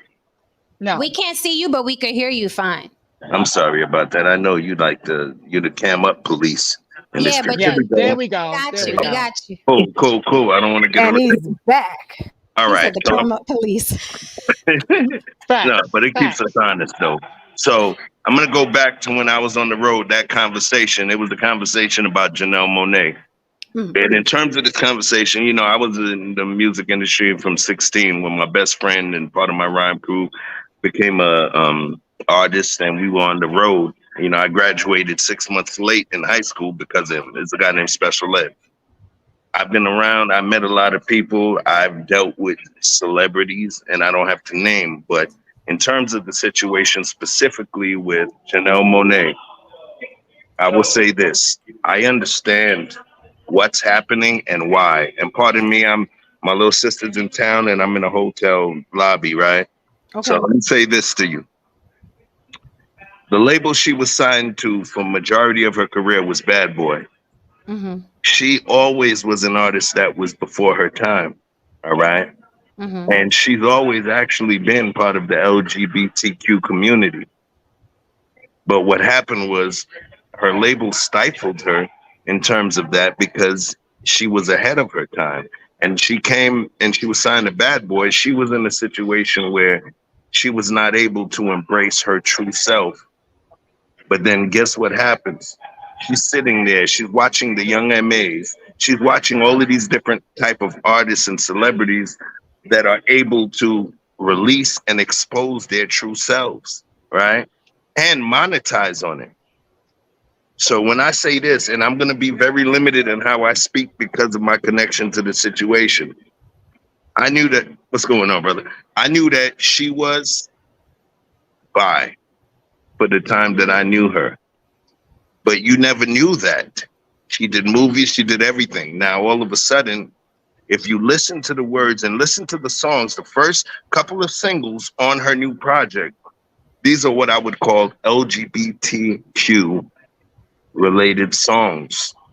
And what she's doing is an offshoot of the movement. She's on stage barefoot. She's exposing the breast, which is almost y'all vilified Janet Jackson for this, but I'm gonna do it. But it's also a little sprinkle of the whole slut walk Amber Rose thing.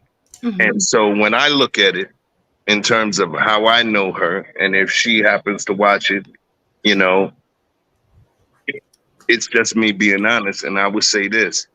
I believe that at this point, it was more of an opportunistic move. This is the girl power LGBTQ thing that now she's embracing. And I feel that it comes off a bit disingenuous for those of us that actually know her. And what I sent to you in the DM was for you. All right, brother. Sorry about that. Next time, homie, we're playing space. I got you. We're doing space next time, fam. All right. So, look. It feels to me, for the people that know her, that it was a bit of a disingenuous move, or better, opportunistic move. Okay, recreating the Janet Jackson titty nip slip, right? But doing it in a way where you say "F that," boom. You follow? And obviously, it was planned. She had a pasty over the nipple. Right, of course, it was planned. Right, which means that you'll be able to play it on national television. You see? It's not going to be censored. So this was better than the Janet, because you can actually show it and don't have to blur anything. Because even the underwear now is a baby triangle of it. All you got to do is cover areola, and it's legal now. You see what I'm saying? So at this point, it was a money grab, man. That's what I feel. It was a money grab. It was something, and I do understand why. I understand why the guy who can't feed his 6 children and they're hungry, I understand why he steals from the convenience store. I get it. I'm not judging. It's just the optics of it for me and for the people that know her and have been in her life and had some sort of tangible impact, it just feels, it doesn't feel like her because that's not her style. She's never been out and open with it ever. This is not her style. Now, my sister, she's leaving in the early morning to fly back out of Atlanta back home. So, you know, I got to go back, but I needed to just jump in for a moment, you know.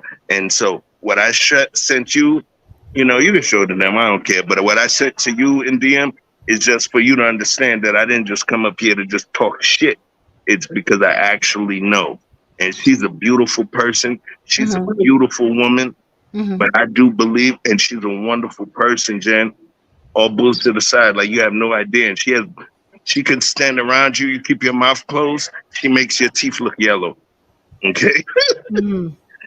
She's a great person and a great soul, but I do believe that she has to feed herself. And this is where we are now. All right. But I got to go back. I'm coming over. I got to go back, man. Nice So I to meet appreciate you. y'all. Thank you, Chef. Hold Thank it down. you. Peace, love, and light to everybody. Thank you. Her Yeah. As a matter of fact, show that picture so they know I'm not on some bullshit. Peace. All right. It's a picture of him with Janelle Monae. Okay, cool. Yeah. So calm down, Jay. Calm down. Jay wants us to get to the main topic. I saw that. It was laughing. Calm down. I just want to say a few things, especially to the women on the panel. Okay, and let's be concise. I'm gonna try to get to the main topic, but maybe let's be concise. I know we all like to hear ourselves speak, me included, but let's be concise. Yeah, I'm just gonna get to the meat of it. As a man, if I step into a situation and we're meeting, and I basically express that I am to be the leader of the dynamic, you have particular expectations. Okay. Whether it's be conscious expectations or subconscious. Now, if I'm in your pockets every goddamn minute, I got a goddamn drinking problem. I ain't taking care of the kids. You know what I mean? I'm asking you to pour love on me every fucking 5 minutes and inspire me. You know what I mean? And I essentially behave this way. Are you telling me that I'm allowed to show up as an unfinished product? 9 times out of 10, no. But if I'm a particular man and I have particular expectations about how you should behave when you come to the table, how you should behave when I'm not around, I think those things should be respected if we sit down and we have a conversation about those things. And I'm going to pass the mic on that. I guess it's time for Chocolate to rebut. Yeah, chocolate rebut, because I have something else I want to add, but I don't want to hog the mic. Here we go. I'm ready. Thank you for showing that. That's awesome. Again, to what you said. Yes, we want it all. And I'll be damned, as a Black woman, I'm not going to sit here and say we can't. Because you can be intelligent, you can be sexy, you can be a hoe, you can be whatever you want to be. We pretend as though this has not been going on. The problem is, or the excitement of it all, is that it's constant movement. If we weren't a society that had such an issue with sex, Black women wouldn't be in this position. The same way they sexualize all women. It doesn't matter. I don't think that media, and as far as sexuality, as far as movies and music and things like that, it's never been good for women. I don't care what color you are, because just like how you may be Black, you may be Puerto Rican, you may be white, whatever it may be, they have sexualized from little girls all the way to grown. These are grown women. And I say this again, if you don't like it, don't watch it. And my thing is this, it's not going to stop. And when I talk about sexual revolution, what I mean is this. A lot of us, and probably the majority of Black women, have been raised under the same umbrella that we are supposed to keep our legs closed, wear our dresses long, don't wear a lot of makeup, and be a good submissive Black girl so you can find you a good Black man. That's bullshit. And we know it. And I feel like this. If a man can stand up on stage and grab his dick the whole time, what do we care about her flashing her titty? Why do we care so much about somebody's ass? Look away. Because I'm like this. I've had to look at white ass. I've had to look at Puerto Rican ass. I've had to see all of these things be represented on TV. And then when Black women started doing it, then it became a problem. It's too sexual. It's too much. No, because this is what the society has decided, that we are on this hierarchy. And I do blame men. Men are a part of this equation because the sexuality that comes with who we are as women, every woman isn't comfortable with their sexuality. Every woman doesn't wear short clothes or is a hoe or so on and so forth. And just to Lily's point, we should have lanes for everyone. But we don't, because we want to sit on our high horse and go, oh, this is wrong. You need to put your ass away. Oh, no, you had a baby. Oh, no, you this, you that. It is the truth that you can be many, many things, but Black women haven't been allowed to be seen as many, many things. Now, maybe the focus is, oh, it's the summertime, ass is out all day, every day. What makes it any different? And it's like this, if it's such an issue of how we look, how we dress, our sexuality, then when are we going to start having real conversations? Just to the gentleman, I think it's Carrie. Is that how you say your name, Kari. Or Kari? Corey, like a car. Yeah. To your point, sir. My father was he took me to the club. I was 17 years old. I had no idea what this was about. When I was 13 years old, my father gave me my first drink. And you know what he told me? He said, I'd rather you do these things with me so I know how you can handle yourself when you get out here. Because there are men that are going to take advantage. There are women who are going to take advantage of who you are, or if you look a certain way or dress a certain way. I've always liked form-fitting clothes. I've been called a hoe, and I ain't did shit. And it is this stigma. So if Janelle Monae want to flash her titty, and Keke Palmer, which is one of my favorite women in the world, want to show that her body and she's proud of where she at and what she's doing, why the fuck do we care so much? You know why? Because we can't control that. We want to put people in these boxes. Why can't they just be in their lane? And it's like, again, the sexual revolution I'm speaking to is the fact that I can be comfortable in telling you no. I can be comfortable in talking about masturbation. I can be comfortable in talking about what kind of sex I like, so on and so forth. That's all new for Black women. So that's what I mean when I talk about the sexual revolution. It's not just the shit that you see on television. Janelle Monae only represents a certain lane. Cardi B, the whole nine. But so do a lot of the men that we have as rappers. It's not a blame, point finger at one or two. It's both of us. Okay, Because so let me women... jump in. Let me jump in because I don't want people to be long-winded. Let me jump in. No. So cool. I think what you're doing is a very definition of conflating, right? Because you can be everything and all you are, but are you willing to accept with open arms the pushback and the feedback? That's the issue I have, that you want to be a Madonna. You don't want to be the hoe, but you're doing the whole behavior. And the real hoes accept that they're being called hoes. They like, this is what the fuck I do. I twerk, I sell pussy. However, we've seen a degeneration of women who are, even though they're educated, even though they're well-spoken, they want to act like hoes. Right? But they don't want to be called hoes. Wait a minute. Hoes know they're hoes. Strippers know they're strippers. And throughout their lives, they've accepted the feedback. But I see the girl who's summa cum laude, you know what I mean? And AKA, whatever the fuck it is that they do, okay?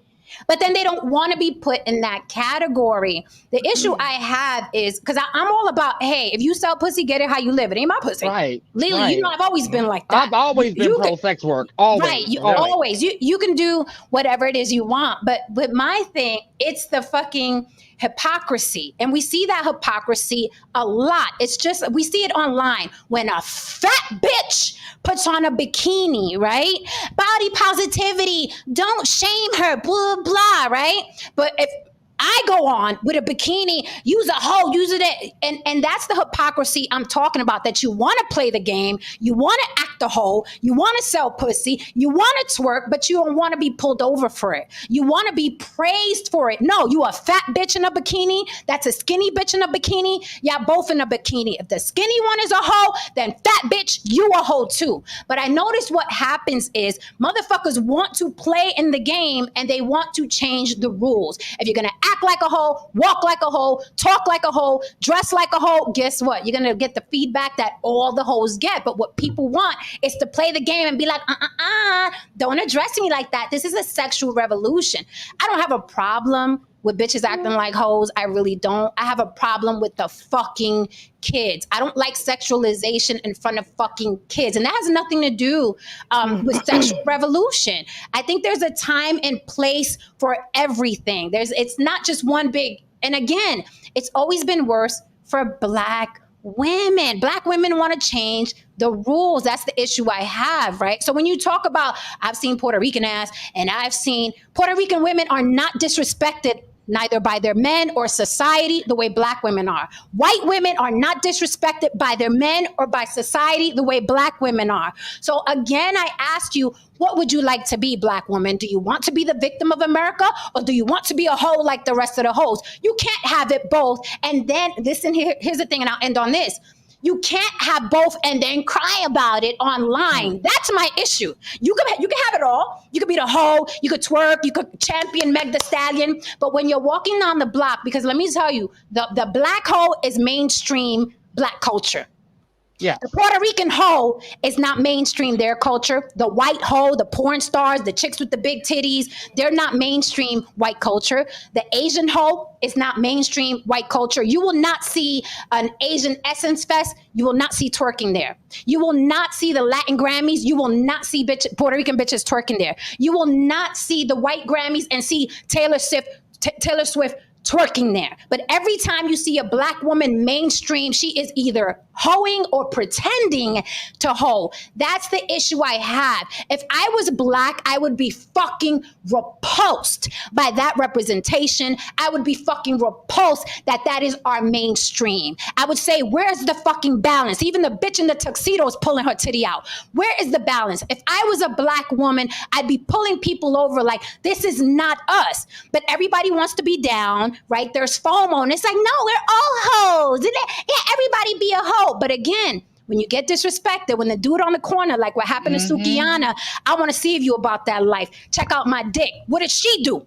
She ran to Twitter. Oh my God, I feel so violated. I have a right to talk about my booty hole brown, and I suck the black off a dick and still be respected. No, the fuck you can't. Because women that talk like that are disrespected. So that's the hypocrisy I see. You put on the uniform, you want to play the game, but then you're like, no, I don't want to throw the football. Bitch, you're on the fucking field. You're on the field. Look, man. You're on the field. I'm sorry, Haran. Go ahead. Everybody does. There's nobody, no group who has it all. No group. Nobody. Not even white men. Not even white men. Nobody has it all. You know People are not even that smart to be able to allow you that. Fucking impossible. It's impossible. Yeah. Everybody benefits from a double standard. Everybody has to deal with a fucking double standard. Everybody. Fucking body. If you don't mind, Haran, I just want to say this to you, Jan. Listen. I am not saying or disagree with the fact. What I'm talking about, and I don't think I was conflating it. Why I use that. Go back to the 80s, sir. Go look at when white women was dancing on cars and getting water poured on them. Stop playing. Anyway, I'm so sorry. Balance. Exactly. So white women are not the most disrespected and unprotected. No. And they're not synonymous with getting water poured over them in bikinis either. Exactly. We are. But I'm not disagreeing, and I think what you guys are taking from what I'm saying is that I want to play this game. I'm not playing the game. I know exactly what it's like to be called out your name and be hoish and hoe-y behavior or crackish behavior. I'm very aware of it. How I handled it, though, and I'm speaking about that personally for me, I had to struggle with men who had problems with me being comfortable with our sexuality, because everything you're talking about, Jen, is true. However, there are not enough conversations so we can have that balance. There are not enough lanes. I say this all the time. Why do we only have BET? Why do we not make good black movies? Why is the music the same no matter what is going on? Yes, at that time, we came up in the 80s and the 90s, we had a benefit. We had a benefit because we had all types of artists, from Madonna to you had Michael Jackson, so on and so forth. But we had different representation. Whitney Houston, those type of women. That was what was Mariah Carey. These are the women that were put in front of us. And hoes was always in the back, but you could always find them on the TV show, and you always find one in the movie. So I completely understand why black women have gravitated to that, because that's where the money is at. Just like the gentleman had said before he left. I am very aware that a lot of people do the shit that they do for money. But as far as women being sexual and children being indoctrinated with it, yes, I do believe we need to have more serious conversations about what is going on and what does it mean? That's why there's this, it's a vitriol. And I think that's why I have a problem with how, yes, Black women are used as it's like the bad pedestal, to your point. However, I also see that there is not enough lanes for us to see fucking variety. I mean, for real, unless you do certain things or do your research. So I'm gonna keep it very simple. No, I don't agree with the fact that you have to choose. And if you can't handle the brush, I got you. I look at it the same way as you being a content creator. You have people come up here and come at you all the time, but you willing to take it. And that's what I'm saying. I'm down to take it. I don't have a problem with it. I know a lot of women do, and I know a lot of Black women struggle with it. And people want to put me in a box because I have different lanes of thinking. I don't believe in just being one thing all the time. So but it's like, chocolate. Go ahead, I have, and this is the thing. Wow, I'm a personalize Not you, this. I'm sorry. I'm a personalize this for a second, right? As a trans woman, right? Because back in the day we weren't allowed to get jobs at McDonald's and shit, right? So a lot of us were sex workers, right? So a lot of trans women became synonymous with sex work and sex, okay? So for someone like me, I have to pay the brunt for that just for walking down the street at times, right? And that's why I say that this shit is dangerous, right? Because this is something I have to live every day, whether I want to or not, because we are synonymous with that. Now, what I'm saying is, what you're saying is like, or what's going on is that Black women are becoming synonymous with the twerking and the this and that, right? And for the woman who just wants to walk down the street, right, she has to pay that. She's going to have to pay for this, right? That's what I'm saying. I live it every day, right? That's what I'm saying. Everyone doesn't want that smoke because people are not that smart. Okay, and I think the majority of people don't want that smoke. The majority, they don't want that smoke. Right, I agree with you. I definitely agree. People are not smart. Okay, so people are not going to be able to see the well-rounded parts of you or anybody, whether you're a Black woman, whether you're a white man. Once you present them one thing, that's what the fuck they want. That's what they bought. That's what they signed up for. They don't want to see you with, you know what I'm saying? So that's how it is, and that's how people's minds work. But that's how people's minds work. Whether you say it till you're blue in the face, you're not going to change the way people's minds work. Okay, you're also not going to change the way some of these predatory males' minds work as well, right? So you will not have your cake and eat it too. It's not going to happen. Okay. And going back to what Haran said, nobody has their cake and nobody. But when we talk about eating your cake, what does that like? It's like you can't have your cake and eat it too. I get the understanding of that. What I don't get is, of course, since we already know we can't have it all, then why are we consistently trying to go, okay, what do we want them to do? If it's too much, what is the agenda to change it? You have to open more lanes. But that's not happening. I'll say the first. Okay, wait. Let me thank you for the super chat. Don Levon, the hobby. It's good to see you, sir. Don says, Chocolate, show me a video of a group of white women, Asian women, Indian women twerking. I'll be right back then. There's a bunch actually. But for me, are they synonymous with it though? Are they synonymous with it? No, that's not what they're known for. Do they get the respect? No, everything comes from Black culture. From everything comes from like American Black culture, basically. But they're never gonna allow their culture to be synonymous with it. That's not correct. Correct. Listen, I think we're being very disingenuous. I think when we're having these kinds of conversations, Black people, period, are being very, very disingenuous. Let's just call it what it is. Perception is everything. You know, we want to sit here and we want to say that, well, you know, people should think about no. We know damn well people aren't going to think about those things, because if that were true, Black people wouldn't constantly think that every single white person is capable. They wouldn't think that white life is a life of a utopian experience. They wouldn't think, they would sit here and they would actually consider that there are a lot of white people who aren't that capable. There are actually poor white people. No, the idea, every time we're actually talking about something in the community or we need to change, what is the first thing that the people say? Well, white people, well, you know, white people. Well, sir, how do you know? Can you think for a second, for a single second, that yes, there are actually white people who aren't as capable, not as capable, and not even probably as smart, as intelligent as you, but white people have created a world where, regardless of anything, their ice will always be perceived as colder. And this is why a white woman can go be a hoe, and she can reinvent herself, and nobody even think of the wiser, aka Madonna, and so on and so forth. Not you. You are a Jezebel. You are perceived as a Jezebel. You have been branded as a Jezebel. And if you feed into that and you continue to give, give power to that perception, do not be upset when you are treated like a Jezebel. Yeah, I mean, we've talked about it before.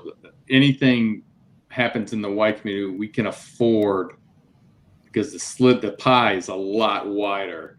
So you might have the Madonna, and someone said Madonna didn't get pushed back. She got pushed back. She did get pushed back from a lot of conservative people. She got a lot of pushback. Mm-hmm. But again, like we're all saying here, when it comes to, at least in my humble opinion, the Black community, the microscope or the magnifying glass is so much bigger. It's so much bigger. Mm-hmm. And so what you see, like from what Lily is saying, is so true. Like somebody's got to pay for it. So when you see a woman who doesn't want to be looked at in that way, or doesn't want to have a cat call towards them, she might get that cat call, because media is powerful. The media is powerful. So I get what everybody's saying here, but there are places for it. I'll give you an example. Here in New Orleans, when we have Mardi Gras, you can go downtown, you can go to Bourbon Street, you can go, and you're going to see a lot of stuff. You can go uptown. It's a little bit less like that, right? You can go to Metairie, where they have Family Gras, and bring your kids. You're not going to see any of that nonsense, right? So, and I think that's kind of what, at least from what I heard Jen saying, is kind of what she's saying. There should be places that are free of that. And the Essence Festival was one of those places that didn't have that going on. And so if you bring that in now, it's no different from anything else, and it just gets meshed up. And here's my thing. I don't have an issue. Lily and I, we've had these conversations before. I don't have an issue with nudity. I don't have an issue with twerking. I don't have an issue with sexuality. I am not a prude. Get it how you live, mama. My issue is why, when Black women are thinking empowerment and sexual, why are you always bent over with your ass cracked? Why aren't you putting forth nudity in art or paint or film? Why are you always bent over shaking your ass? And I think that's a fair question. Even the men are asking it. There are Black women who are asking it, who are sick of it as well. They do not want to be portrayed this way. It's a certain demographic of ratchetness, but it is so powerful. Again, I say, I'm seeing college-educated women who would never, Cardi B. If your son brought that bitch home, you'd have a problem with it. Let's not be disingenuous. If your Black son brought home Ice Spice, there'd be some fucking words at the table. Let's stop being disingenuous because we have FOMO. Let's stop it. Let's stop it. I think you can be multiple things. I think you can be ratchet and sophisticated. Well, you can, but the world is not going to allow you to be. Thank you. I know doctors. I know doctors that are sophisticated doctors, but when they go out with their homegirls, they are ratchet as fuck. But Kari, that is okay. However, if a white person, that's okay. Let's not conflate. That is okay. However, you are in society. You don't live on the planet by yourself. Okay, that's the problem. And I believe it's a time and place for everything. But here's the thing. Place to do it. Okay, here's the thing. If that doctor, it wasn't the right place to do it. Okay, no, it wasn't the right place to do it. It's not the right place to do it. That has never been what Essence Fest has been synonymous with. Ever. No. So I want to say this. That doctor who was twerking is seen by somebody, and she's Black, so she's already like a Black doctor. I don't trust them, right? Let's start there. Because of the images and the stereotypes, right? A person walks into that office, that same motherfucker walks out and is like, hold up, I seen that bitch twerking at the, I don't want you to, what are people going to say? Stop discriminating against Black doctors. And that's the thing. You want it both ways. And going back to what Haran said, nobody gets it both ways. Who the fuck do you think y'all are? I do. Like, it's the audacity for me. Who the fuck? Because let me tell you something. A white bitch knows she's hoeing. The Latina knows she's hoeing. But Black people want to be the exception. They want to cry oppression while oppressing. They self-oppress. It's bizarre. Kyrie, that's it's a bizarre. little bit naive for you to say I've that. sat in meetings with CEOs about $1 million projects with do-rag and the fitted on. I hear that, Kyrie. Technology. But guess what though? What did you hear? When did we start hiring thugs? I know what you're saying. Right, but guess what? I still had the job and I was still the motherfucking man. And I've done it too. Yeah, and that is your decision. But the response was, when did we start? That's why I say you can be both. No, you can be both, but that's you also won't the always thing. get That's the also the response thing. that you want. Wait, but that's also the thing. I really don't care what other people think. That's one thing about me. I really don't care what other people think. Yeah, you do, Kari. Yeah, you do. If I did, I would be Mr. Proper all the goddamn time, but I'm not. No, you know there's a time and place. Right. Yes, I do agree there's a time and place. I do agree there's a time and place for things. Right there. You miss the prop all the time. Why does it have to be Mr. Prop all of the time? Look, if I'm in bed, like say if I'm in the hospital, okay? That time when I was in the hospital and I was laid up and I was and I was fucked up. If my doctor sat there and like just sitting there and just typing some shit, and I'd be like, hold on 1 second, I need to do this for the gram right quick. Yo, smile real quick, homie. And I'm sitting over here, motherfucking dying, laying up in the motherfucking bed. I'll be like, what the fuck is he doing? He's got the right, Haran. He's got the right to do that, Haran. I'm over here damn near on my deathbed. Like, look, listen, there's just a time and place for everything. Yeah, Kyrie, here's the whole thing. Here's the whole thing, Kyrie. You can do whatever you want to do in life, period. But you cannot control the reactions of other people. And if whatever reaction that you get, if you get a whole bunch of fucked up reactions and shit like that, don't cry. Don't say shit because you put yourself out there on Front Street. One of the things about Jen that she's never ever done, she's never complained about getting rebuttals. She's never complained about motherfuckers jumping in the DMs. This chick has gotten death threats. This chick has gotten shit that'll make the average motherfucking person be like, fuck it. She keeps going because she says like, yo, I put myself out there. And if you put yourself out there, you have to be ready for the slings, the slings and arrows. Yes. Black people want to put themselves out there in any which way, but they don't want the slings and arrows. That was my point. And when you push back, it's because I'm Black, right? That's my issue. No other ethnicity or race does that. Again, the hoe knows she's gonna be deemed as a hoe. She's gonna do the slut walk. It is what it is. But that doctor, right, goes into a restaurant. You're like, oh, I see that hoe. I see you, bitch. I see you, hoe. Go ahead, hoe. I seen you twerking. She's gonna be like, wait a minute. I'm a Black doctor. I don't want to be spoken to that way. No. You put on the whole uniform. You're acting the whole way. You a hoe to me. And that's the hypocrisy I'm talking about. You can't have it both ways. You could play both ways, would you do that? But you're not. Say what? If you had a doctor and you saw them out partying, when you saw them, you're going to say, hey, what's up, ho? I saw you partying. No, but I'm not. Listen, I wouldn't say it, but I'm not fucking with her at all. Period. I'm very picky. I don't give a fuck. I want the nerdy doctor who doesn't want to crack her ass. And I've done it before. I was in a car accident. Two big ass bitches came through laughing and giggling. One was Latina, one was Black, okay? They had their fucking EMS uniforms fucking painted on them. You know what I said? I want the fucking firemen to come get me. Fuck these bitches. I promise you. On everything I fucking love, I didn't want them bitches putting me on a fucking stretcher. I didn't want them bitches putting me in the fucking ambulance. I waited for the firemen to come because I knew they were going to come and I knew they were going to be serious. And I put that on everything I fucking love. When I seen them two big ass bitches getting out, because a lot of them BBL bitches getting regular jobs now. When I seen them coming and it was like, oh yeah, what happened? I said, I don't want to fucking move. Now, and the cop said, listen to me. Wait a minute. I don't give a fuck. If you don't take, listen, I don't give You didn't a see fuck, them in Applebee's having a I don't good give time at a the bar. fuck. I don't give a fuck. If you don't take your job seriously, I don't want you anywhere fucking now, near check me. it out. Check it out. I don't want you anywhere fucking near had me. nothing speaking about the doctors actually being on duty. I said when they're out partying, they're out at night having fun. I don't get. Then you don't get. Listen, I don't give. If I see it, come up if I see it, listen. If I see it, that bitch ain't getting down one of my money. Comprende? If I see it, so she better twerk somewhere where I don't eat. She better go to the Applebee's where I don't eat. Right?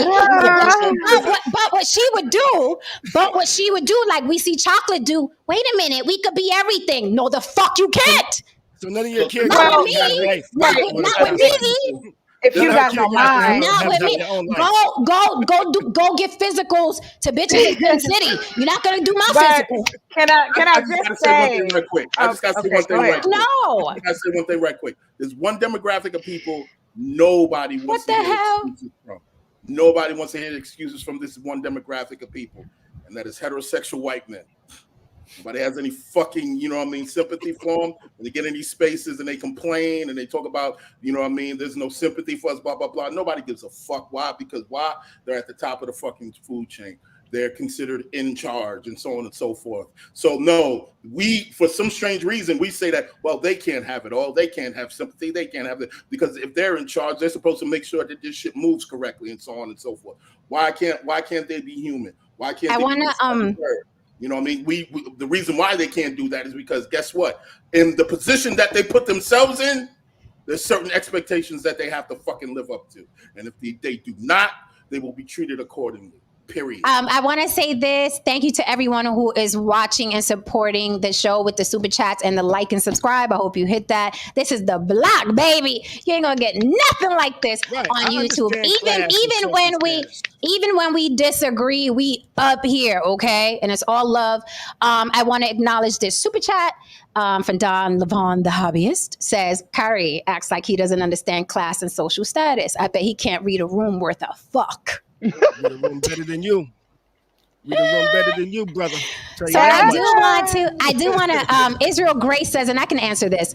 He says, so if the sheriff wears a Klan uniform at night, how will Jen know? Here's the thing. If I don't see it, then Jen won't know. I just said, if the bitch is twerking at the Applebee's I'm at, and I walk into her office, and that's the same bitch coming out like, girl, you ready for your physical? No, bitch.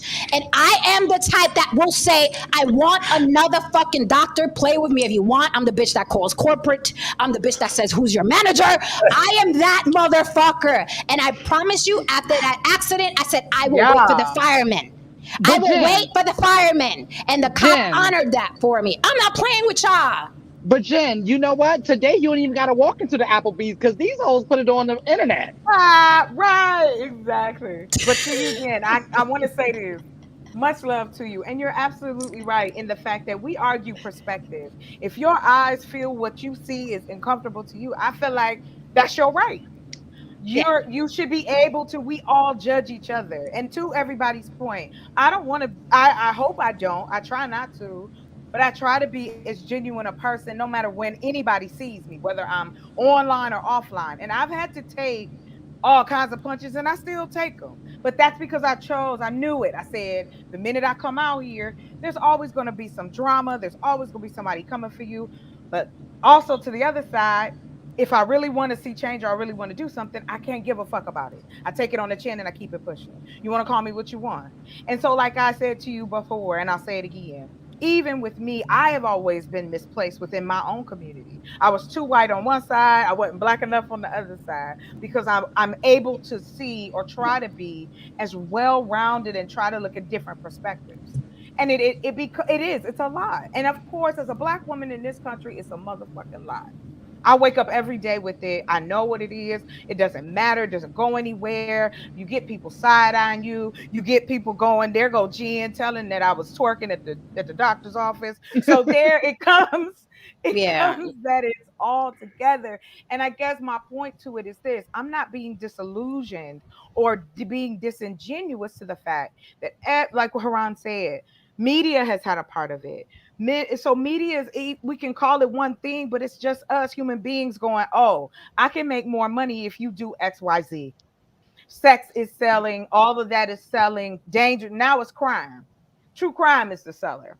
And it's like it goes on and on and on as we evolve as people. But to end it there, again, if that is the life you want to take, I don't have a problem being called a hoe. I've been called a hoe. It's okay. I've been called a lot of things. I don't care. And I'm putting it on that personal note. It's just But to do what you you? said and I what want to Mimi ask. said. I want to ask you this, Chocolate, because you've come up here and you're very, very Black community oriented. You want to help the Black people. You want to save the Black people, and what have very, very community oriented. So, would you say fuck them Black women who don't want to be portrayed like a bunch of hoes? Because you're about the community, you're about advancement and progress of the community, right? And you know that twerking, cracking your ass, it's looked at as degeneracy. Yes. It's becoming synonymous with Black women. So what do you say to the plethora of Black women who are fighting back, saying, I do not want to be portrayed like this. This is not who we are. You just like, we could be everything, girl. What say you to those women? I say, open your mouth, get a microphone, and start talking. We have to make that sound just as big. It's just like anything else. When you have a whole representation that all Black women are hot hoes ready to crack their ass, you also need that other side. So maybe I'm just one out of that. Like when I was here before and y'all you called me a bleeding heart. And I'm like, I don't take that as a negative. It's just who I am as a person. I care in this way. So that's what I say to Black women who want to be represented. You're going to have to step up and you're going to have to make noise. Whether But I it's don't a care how little many bit. microphones we have. That's not going to change male No, But predators. that sounds hypocritical, and here's why. Because while those women who I believe deserve the fucking respect, if they worked hard, we saw that with Gayle King, we see that with Oprah. These women went against the grain, okay? Worked their whole fucking life to be looked as the very essence of class and success, right? We've seen that. I find your comment hypocritical because while they're saying we don't want to be looked at like this, we want you guys, you and the twerking bitches and Meg the Stallion and areola, y'all are working against them. Y'all are working against them. So while they're on the mic saying, listen, while they're on the mic saying, we are not this, you are co-signing women who have a platform that reaches millions of people. And you don't think that you're partaking in fighting against these women, just wanting to be looked like decent human beings that did everything right. I think it's hypocritical. Because you're like, oh, they can be loud. But if you're co-signing someone who has a following like Janelle Monae and Meg the Stallion, I think you're full of shit, quite honestly. How can these women who are not famous, how can they fight against that, the minions and the fans? How can they fight against that, Chocolate? But why do they have to fight? Because if we're creating our own lane, we ain't worried about what they're doing over there. And I know you might think, why do they have to fight? But no, well, that's what I'm saying. We know in a perfect world it would be nice, but why do we have to fight? Yes, that's always been the case. It's the good girl versus the bad girl bullshit. It is no. Don't misconstrue what I'm saying. I'm not talking about them fighting against you. They're fighting society to be looked at a certain way while y'all are on the other side. Go ahead, bitch. Get off my areola. Go ahead, look at my pussy. Come get my pussy, right? That is what they're fighting, the image that you are championing and campaigning for. That is what they're not fighting you per se personally, but they're fighting to be looked at. They're fighting to be looked at a certain way, while you, with all the following, the millions and millions of people, you're just joining them because it's fun, it's sexual revolution. These women are living in that world as well. So it seems like everybody wants the bag. Everybody's chasing the bag, bend over and twerk. And everybody's like, yes. No one's thinking about those women. No one's thinking about those women. Not even Black women are thinking about those women. And that shit is wild to me. Because y'all all about the sisterhood, girl, sis. Y'all all about the sisterhood. But fuck them bitches.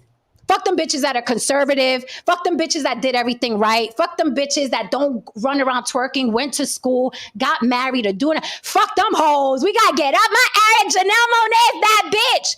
I call hypocrisy.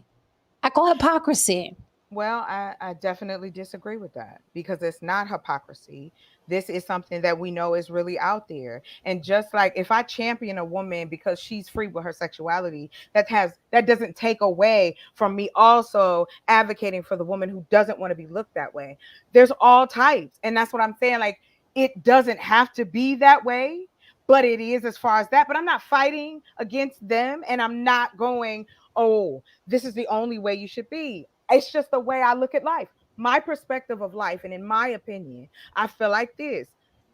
The reason why we don't have a variety of Black women is because when we try to step out of that dynamic, those are the women you're talking about, the women that get played because they step out of the dynamic.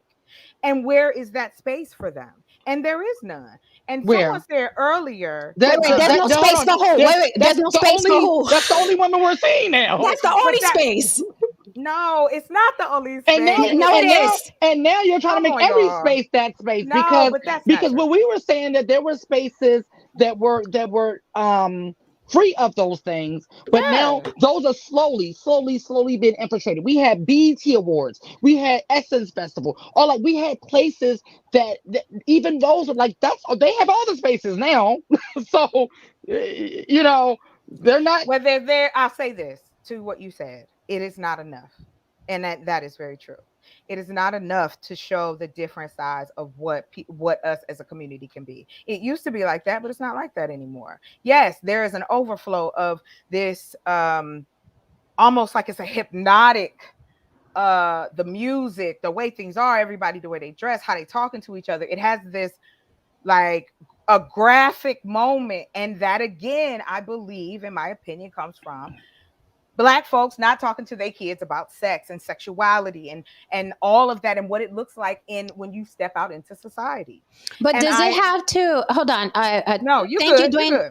Thank you, Dwayne Rhodes, for the super chat. Dwayne Rhodes says devil's advocate comes off a CV at times. I don't know what CV means. Does anybody know what CV means? A resume. Okay. Again, my thing is Roy Chess says the doctor could still be fine on duty regardless what she did in private. That is a bias, and we should not hide the fact. I'm very biased. I thought I made that clear. I'm very biased, and it is not in privacy. These bitches are twerking on tables at restaurants. It is not in privacy.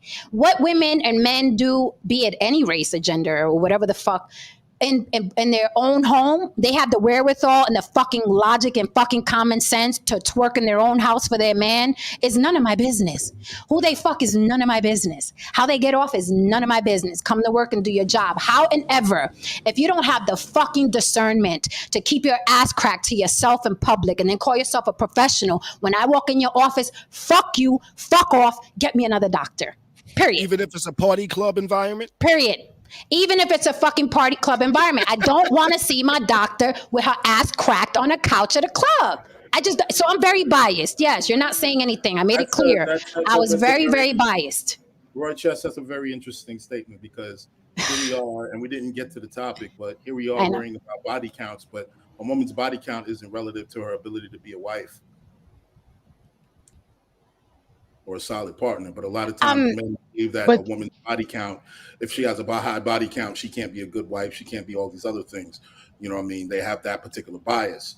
What Jen is basically saying is that 9 times out of 10, if you're over there fucking pouring fucking champagne all over yourself and busting your ass all open, you know what I mean? But you got heart surgery in the morning. It's understood that this might not be the person that you want cutting into your fucking chest.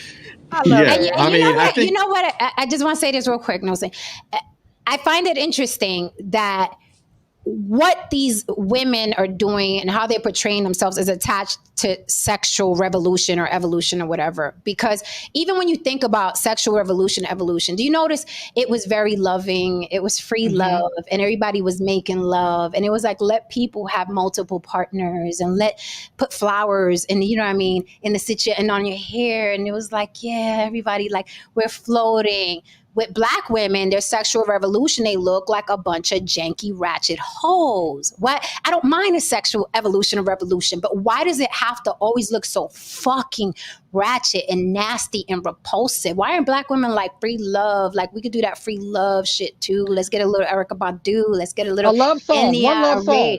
Right? You know what I mean? Why does it have to be my booty hole brown? I could suck the dick. I could suck the black off a dick. Like, why does your sexual revolution have to be so fucking disgusting and repulsive? Because that doesn't make me want to have sex. And I like a good R&B, love song. Hey, make me feel sexy. Let's do this sexual evolution revolution. But why does your shit always have to look so fucking nasty and ratchet? That Essence stage look worse than streetwalkers I've walked past who are selling ass all up and down Las Vegas Boulevard. They looked worse. And here's the thing, just like what happened with Sukiyana, if a man walks up and says, bitch, how much I'm buying? Oh my God, why are you talking to me like that? That's my issue. That's my only issue, the hypocrisy. Is you a hoe or is you ain't a hoe? Because if I'm a man and I'm buying ass, I'm going to try to buy some ass. Why are you getting mad at me? No Saint, I interrupted you. Sorry. I do want No Saint to speak. Can't hear you. No, I was just going to, I'm sorry. I had Mike turned around. So Okay. I think everybody who's saying you're being judgmental on a doctor. I mean, it's the same thing. You see your pilot out the night before taking shots at tequila and he comes in with his uniform on and you can see the 1 tequila, 2 tequila, 3 tequila floor t-shirt underneath it. You got to feel a little nervous. And he could be white as snow. He could be white as snow. You got to be judgmental when it comes to your life or death. And I absolutely agree. I pick doctors based on a lot of things. Real quick, I just wanted to say I appreciate the Paul Lynn center square that I'm getting here. Go ahead, No Saint. Love it. I love it. Go ahead. I just want to speak to a comment right here. What is this, Vegatron, whatever. Funny Chris Brown spoke on that. He told them that he has regular real R&B songs, but they did the research and women didn't want that. They wanted raunchy. Now look, listen. I personally, I love a lot of old school R&B. Secret Garden out and being played by Quincy Jones and so on and so forth. Now, that doesn't mean that while some old school R&B, loving romantic R&B is playing, I'm not choking the fuck out of you while you're tied up. I'm just saying that adds to, the subtlety of the moment. And I do miss, certain R&B. Like too much of that shit is just raunchy right now. It's way too much. I want to say thank you so much, Dwayne Rhodes, for the super chat. He says, did y'all do a stream about the latest Spider-Man? We did not do a stream about the latest Spider-Man, but last night we spoke about Marvel and Jonathan Majors and Tina Huerta regarding their cases and the whole Marvel thing. We haven't done one on Spider-Man. What my Vegatron said about Chris Brown, he's the second black man that I've heard refer to this. Snoop Dogg, when he was at the Red Table, the holier than thou Smith family was coming at him because he was like, why do you talk about bitches and hoes and stuff? That's going to be synonymous with black women, blah, blah. And he was like, I dropped the gospel album. Nobody wanted it. So I went back to bitches and hoes, right? That was his response. And here's the thing. Black people are real slick when it comes to music. Afro beats is the biggest genre. Reggaeton is the biggest genre. They're only talking about love, broken hearts. Afrobeats and reggaeton, right? Now, meanwhile, all the rappers that were talking about bitches and hoes and sluts and kill a nigga and liquor, they all are collabing with who? Afrobeat artists and reggaeton artists. They're running, and I mean running to collab with them. Snoop Dogg was in Bad Bunny's music video, okay? Nobody disrespects the Bad Bunny, right? Running like a bunch of hoes and prostitutes to work with who? Afro beats and reggaeton. So they know and they see and they can no longer say, oh, if I don't talk about bitches and hoes and drugs and guns, ain't nobody gonna listen to me. Because Afro beats and reggaeton is doing just that, and all the rappers are running over there. Because their music isn't selling. Jen, Their music quick isn't question. selling. I would question, talk Jen. shit about. No, I just want to ask you a quick question. Jen, Go ahead. didn't Bad Bunny have a dress on? He sure did. Yeah, he be wilding. He be wilding. More than once. Wait a minute. Wait a minute. Oh, no. Hold Oh, up now. no, Hold up Kari. now. Hold Oh, up no, now. no, Kari. Oh, No, Kari. What? No, Kari. No, Kari. Yeah. Walk right into Hold up. You Hold walked up, right in that. You Kari. slip and fell into Go that ahead. one. Go ahead. Go ahead. Go ahead. Okay. You just said all he did was wear a dress, and you just said, "Oh, he wilding for that one." Now, But no, wait a minute. Let me finish. Hold Let up me now. finish. Let me. Oh no, I'm. He's doing a lot of things. Okay, listen. No, but what? But I'm gonna why mute was your it? mic. I'm gonna mute your mic because you're not skating out of this. Okay. So put the stoppers on your skates. You just finished saying, and you jumped at that shit. That shit was a knee-jerk reaction. Yes, it was. Okay. Oh, he wilding. But you just said earlier, you don't care if your kids curse, look at sex, watch the strippers. You got the weed in front of them, the liquor. You know what's gonna happen. Them chicks with their asses cracked at the Essence Fest. Oh, that's how it is. But a man in a dress is wilding. You may speak now. Now, when I say he's wilding, I'm not saying, hey, he shouldn't be doing that. I'm saying he's doing a lot of shit. My wilding means no. But let me finish. Let me finish. Y'all just cut me off. Let me finish. My saying he's wilding is he's doing a lot of shit because he's touching a whole lot of things, like he's wearing a dress, he's kissing a dude on stage, he's kissing a girl on stage, he's doing a lot of things. He's wilding. It's not Lily, saying, what hey, do we say? Lily, what do we say? I'm not saying he shouldn't be doing that. I have no problem with him doing that because that's what he want to do. I ain't give a fuck what he do. Me saying he wilding ain't saying, oh, that's disgusting. Oh, he shouldn't be doing that. But look what it took for you to say he wilding. Look at what it took for you to say. And look at that knee. You didn't even know what you said. Like it was a knee-jerk reaction. You didn't even catch it. We had to explain. But see, you see what it took for you to say, oh, he wilding. But we didn't talk about asses being cracked open on the Essence Fest stage. We didn't talk about a million other things. Right. The moment we talked about a man in a dress, and we talked. So now, I said there's a time and place for everything. I believe the Essence Fest stage is a time and place to do that type of thing. I believe going to a concert is the place that you wear that wild shit. I believe that. There's a time and a place to do that. And I also said I know how to talk to a CEO, talk about things. I know how to be a certain person in a certain place at a certain time. I know listen, thank you, Don Levon, the hobbyist. Because what do we always say, Lily? Exhibit A always show up. Now, Wildin has me saying Don says it's wrong. No, you fucked up, Kari. Just accept it. No, it's not me saying it's bad or it's wrong. You fucked up. You did, Kari. We all caught that. You fucked up. Because here's the thing. Hold on. Don Levon, thank you for the super chat. Don Levon says, Exhibit A, Kari just proved Haran's earlier point backtracking. Let me tell you why you put your foot in your mouth. Because now you're backtracking. No, it's okay that he does that at a performance. It's okay. Yes. It's okay.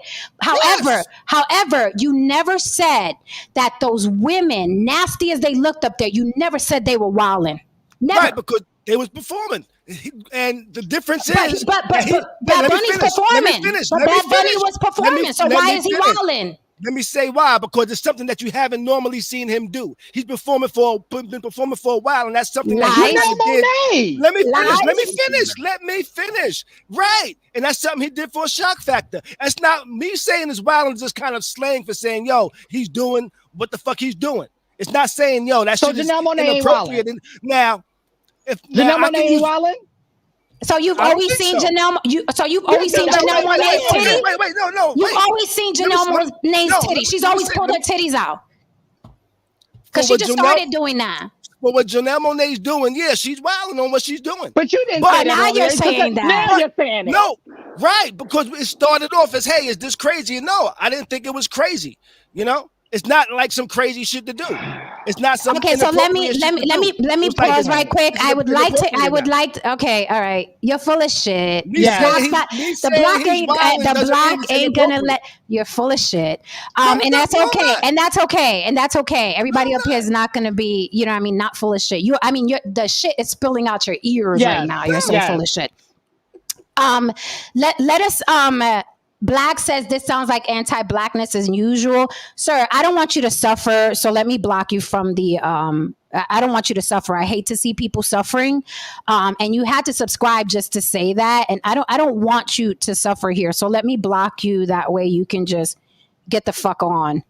Yeah, there you go. Now you're released. You're free. I would love to understand at what point in time did a call for accountability on both sides of the fence become anti-black? Well, I don't know. He could go figure it out. He's not going to figure it out in the chat. Though, that's a real thing, though. That's a real thing. Anytime we bring up something like this, and because they keep reinforcing that the fact that that's what that sounds like to me. The way I hear it is that Black culture is synonymous to degeneracy and ratchetness and things like that. Because whenever we call out degeneracy, ratchetness, all of that stuff, then that is always labeled anti-Black. Okay, so then we cannot deny that ratchet is synonymous with Black culture. I don't understand. Like, a hoe is proud to say she's a hoe. A slut is proud to say she's a slut. A drug dealer, I'm from the streets, nigga. What's good?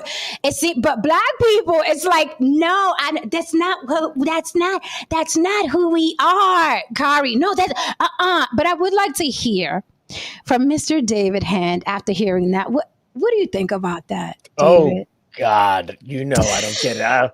My horse doesn't run that race. But do it first. Do it. Like, when you heard that, what did you think? It was a bit of a snap response. The other thing is that I'm not deep enough in Bad Bunny universe at this point. To comment on the nature of that performance. So that's why I hang back and be reserved at times. Well, I use wild in multiple senses, okay? Kari. But it took a man in the dress for it to come out tonight, because we ain't heard it. That was terrible. Check it out. So if I was to use wild in a sense that I think somebody's doing it, some shit is inappropriate, Lizzo be doing some shit that I would say she's wild. But you didn't. You didn't say it. That them women at the Essence Festival, it was wilding. That was a perfect example of wild. Their asses were out. And you know damn well the Essence Festival was never like that. It was never like that. Ever till this year. It was never like that. These are the same stages that Babyface has graced. Anita Baker. Michelle Obama. Michelle Obama. It was never like that. Can you picture Michelle Obama in the fucking audience? Are you retarded? I'm starting to think, someone just asked, do you think Black people are dumb? You tell me. Imagine Michelle Obama sitting front row after they just gave her an award, and the nasty fucking play whether they were hoes or playing hoes, were fucking twerking on stage. You're gonna say they're not wilding? It's fucking disgusting. These people are a fucking virus. They are a fucking virus. Okay, I would say this. They are a virus. I will say this, and I welcome anyone to challenge me on this. Jesus. As we are using Michelle Obama as an example, Michelle Obama, the likes of Michelle Obama and Angela Bassett, their personality and what they bring to the table isn't as coveted in our community as Cardi B. Woo! You said it. Thank you. You said it. They want to be Cardi B, and they want to be Michelle Obama. And then Cardi B ain't even Black, baby. And it's funny. But check this out. It's very, very interesting, right? I noticed this about Cardi B, right? If I sit up here and hold people accountable in general, and people, they pick and choose when I'm using accountability, right? Even though I've held Puerto Rican women accountable, I don't even frequent certain Puerto Rican spaces, right? I call them out as I see it, how I've dealt with them or whatever. White people, I'm up here, we're saying white devil, cracker, this, that, and the third, right? We just go at it, right? The block goes at it, right? Everybody. However, when I include, the black community X, Y, and Z, because I'm fucking steeped in it, my friends and my family, so I have a right to fucking talk about it. If you don't like it, you don't have to be here. I just block that motherfucker, right? All good, right? All good. Cardi B is also Latina, but black women love them some Cardi B, honey. Woo! She is amusing long as she's bent over and talk about stripping and cracking her ass and talking about date raping guys. They love that girl. Cardi B is funny. Yes, sis. Yes, sis. So I gotta be that ratchet to be accepted by black women? Is that what it is? Yeah. Is that what it is? Pretty much. I have to disagree with that. No, That's not she's true. Not. But here's the thing. She is so well she's accepted actually and revered more by black women than Latin women. Ain't that something? Yeah, very much so. You don't think that's weird? That's who she targeted. That's who she targeted. She targeted black women. How does she target them? So you're proving the point. How does she target them? I never disagree. Look, hold on. Chocolate, because that's a great point. How does she target black women? How does she get black women in? There is that place, and I keep it short, I promise. There is a place, and just like with any of the artists, I take Cardi B, I take what's the other person that's out now that they're not? Ice Spice. Well, Ice Spice is she says she's from the black culture, so I don't know what her ethnic background. Today she is Dominican. She'll be Dominican next year. Some other shit. And next year she'll be Dominican and some island thing. Yeah. Dominican and some island thing. So I'm not even sure. And I apologize, Jen. I love the conversation. I always like to go back and forth with you. I got to go cook dinner. But what I wanted to say was the fact that we absolutely know that Cardi B targeted black women. Black music is still the most popular music in the world. We're all over the world. When we talk about hip hop, when we talk about even R&B, and it's interesting to me because to your point, yes, there are going to be women who revere her, just like how women worship and are obsessed with Beyonce or Rihanna. It is always going to be that way, right? You're always going to find people who will gravitate to a certain type of move. But we knew it when she came in. We was like, okay, she ain't black, but she's hanging around. She's in the life. She got a black man. She got some black kids. You know, this idealism of if only you tap into these things, instantly, here's your audience. And they're right. They're right. Black women buy more music than anybody across the world. And that's even in downloads and things like that. And yeah, the music is ratchet. No, I don't think that you have to become ratchet to be part of the black culture. I think that is a subculture. No, not anymore. Not anymore. It's not a subculture. It's not a subculture. Let's be intellectually honest. Let's be intellectually honest. You can have an opinion, but it's still not true. It's still not factual. And it's mainstream. It's mainstream. So name mainstream. No, you don't got to argue. Just name us some mainstream R&B hip hop artists right now. Let's run down the list of who now. Mainstream R&B and hip hop artists that don't dress like strippers. Let's name like 5. Let's do that. Okay, let's see. All women, right? We got to go with the women. Current R&B and hip hop. She still put music out. Monica. Oh, let me see who else. Oh, it's not dropped yet. I know Missy is getting ready to drop another like 2 people from my generation, though. Right, I'm talking about now. But the reason, hold on, check this out, Ron. Modern. The reason you're talking about this generation now, right now, that's getting played right now. That's getting on the charts right now. That's getting played. Thank you for specifying. Mainstream, not underground. Mainstream. Okay, so you have Ari Lennox. Who? No, see, no, she no. And I'm gonna tell you this, and then I gotta go. I'm sorry, I love y'all so much. The thing to the point of what Haran said and what you said, Jen. Yes, I am very proud of my community in certain ways. Yes, I'm very saddened and upset about the way things have gone, that it is so out of control, that we have allowed our sexual idealism be our ticket to this lifestyle that we think we chasing. Somebody in the chat said that it's a Stockholm syndrome, and it continues to go. It's like, I'm gonna make you eat this, and I'm gonna make you like it. And there is a sickness to it. It is a dangerous part, and I can see all perspectives. I don't think I'm full of shit because I'm able to put myself in other people's shoes. And when I say that, I'm like this. Yes, I am a bleeding heart. Yes, I care about people, but I also know that there's a time and a place, and I also know that there should be a different conversation. So whoever comes after, so on and so on, the change has to be in the wording. What do we always talk about? Sex. That gets big on everything. Everything is sexy. So again, I hope you do a part 2. Love to come back up. Much love to you guys. Have a good night, and I'll see y'all. All right now. Good night, good night, love. Chocolate. Good night, Chocolate. So I did want to ask before she left, because she said Cardi B targeted Black women. My question was, how did she target Black women? And somebody answered it in the chat. They said by being ratchet. That is how she targeted Black women, right? And we look at the numbers. India Arie, Jill Scott, Erica Badu is still current, right? Even though she was like neo soul in the 90s, whatever. These women, it's hard for them to get 1 million followers. When we go to somebody like Cardi B, this bitch has 168.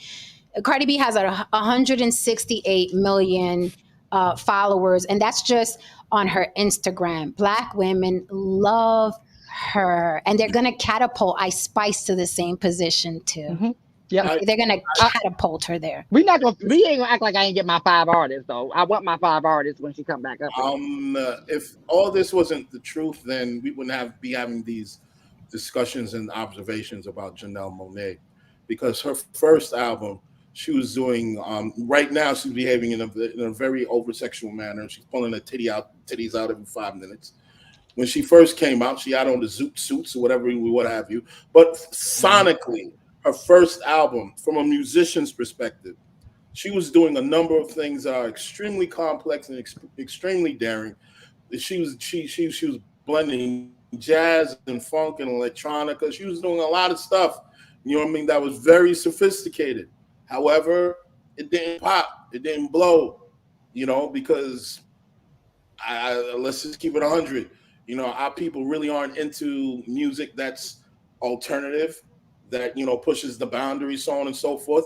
And then she went on and you know, revamped herself, and she really started making music that was a lot more dumbed down and stripped down and strip clubby, you know what I mean? And then people started gravitating towards her. This is, I say it, I don't think Janelle Monae has been in the conversation this much ever in her career.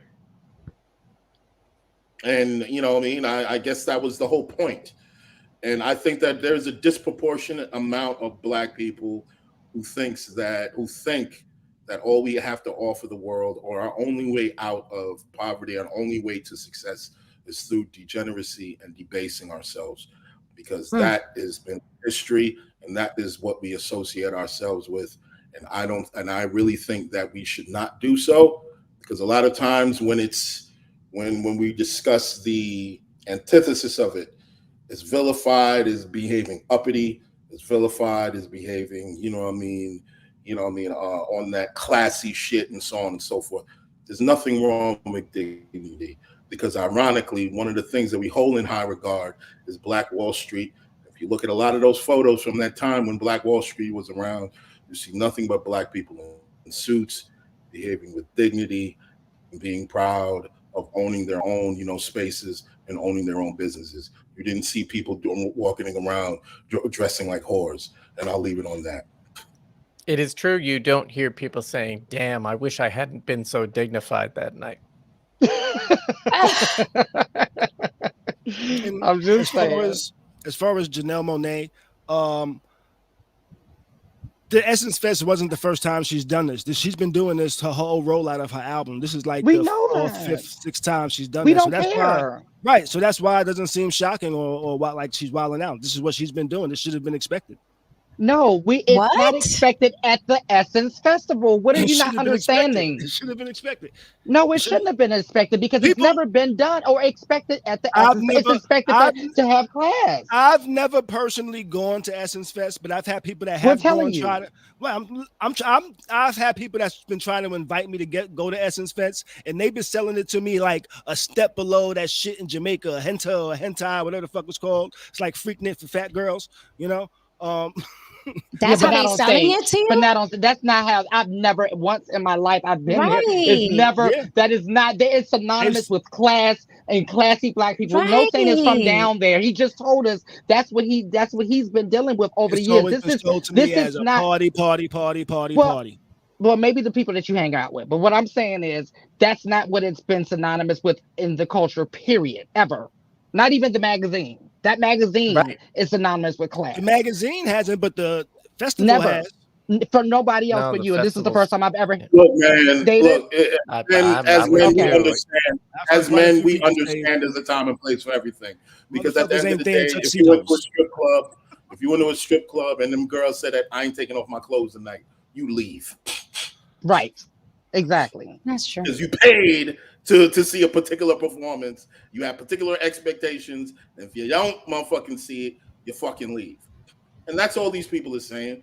They showed up to Essence Fest with a particular degree of expectations, and they saw people getting pulled out from the crowd, having cottage cheese having all kinds of shit open up, and learning things about people they just really did not want to learn about them once they sit back down next to them. I don't want to know you got a birthmark on your upper left thigh, and I don't even know your fucking name. That's all I'm saying. Israel Grace said, "We made the world ratchet." Then you didn't make the world ratchet; you perfected it. What were you saying, No Saint? No, I was gonna comment on what Haran was saying, including knowing that her booty hole is brown.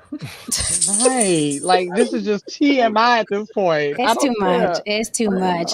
And you know, before we close, we forgive you, Kari, but you full of shit. Right. We love you, Kari, but we ain't gonna let you slide. We love you, Kari. We're not letting you slide on that.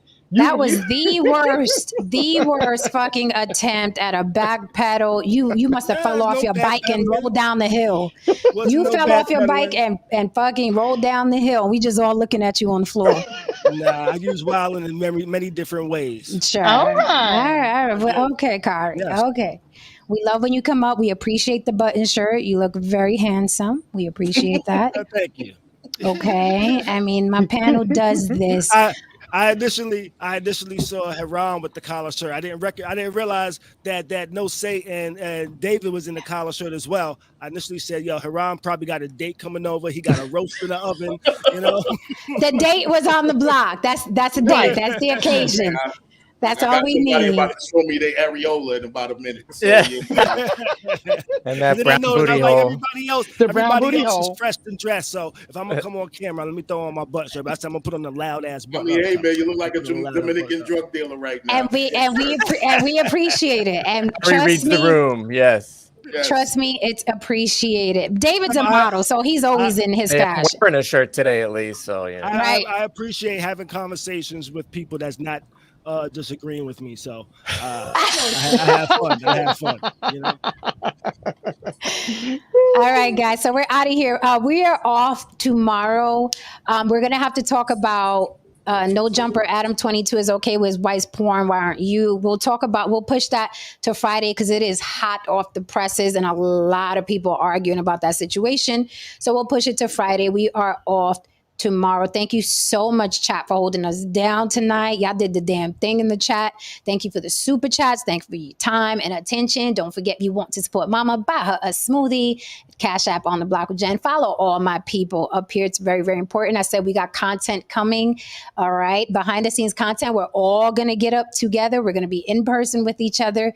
We got a lot of shit coming and we don't know who's going to drop what. So follow everybody so you are abreast of the situation. Keep your booty holes to yourself, for God's sake.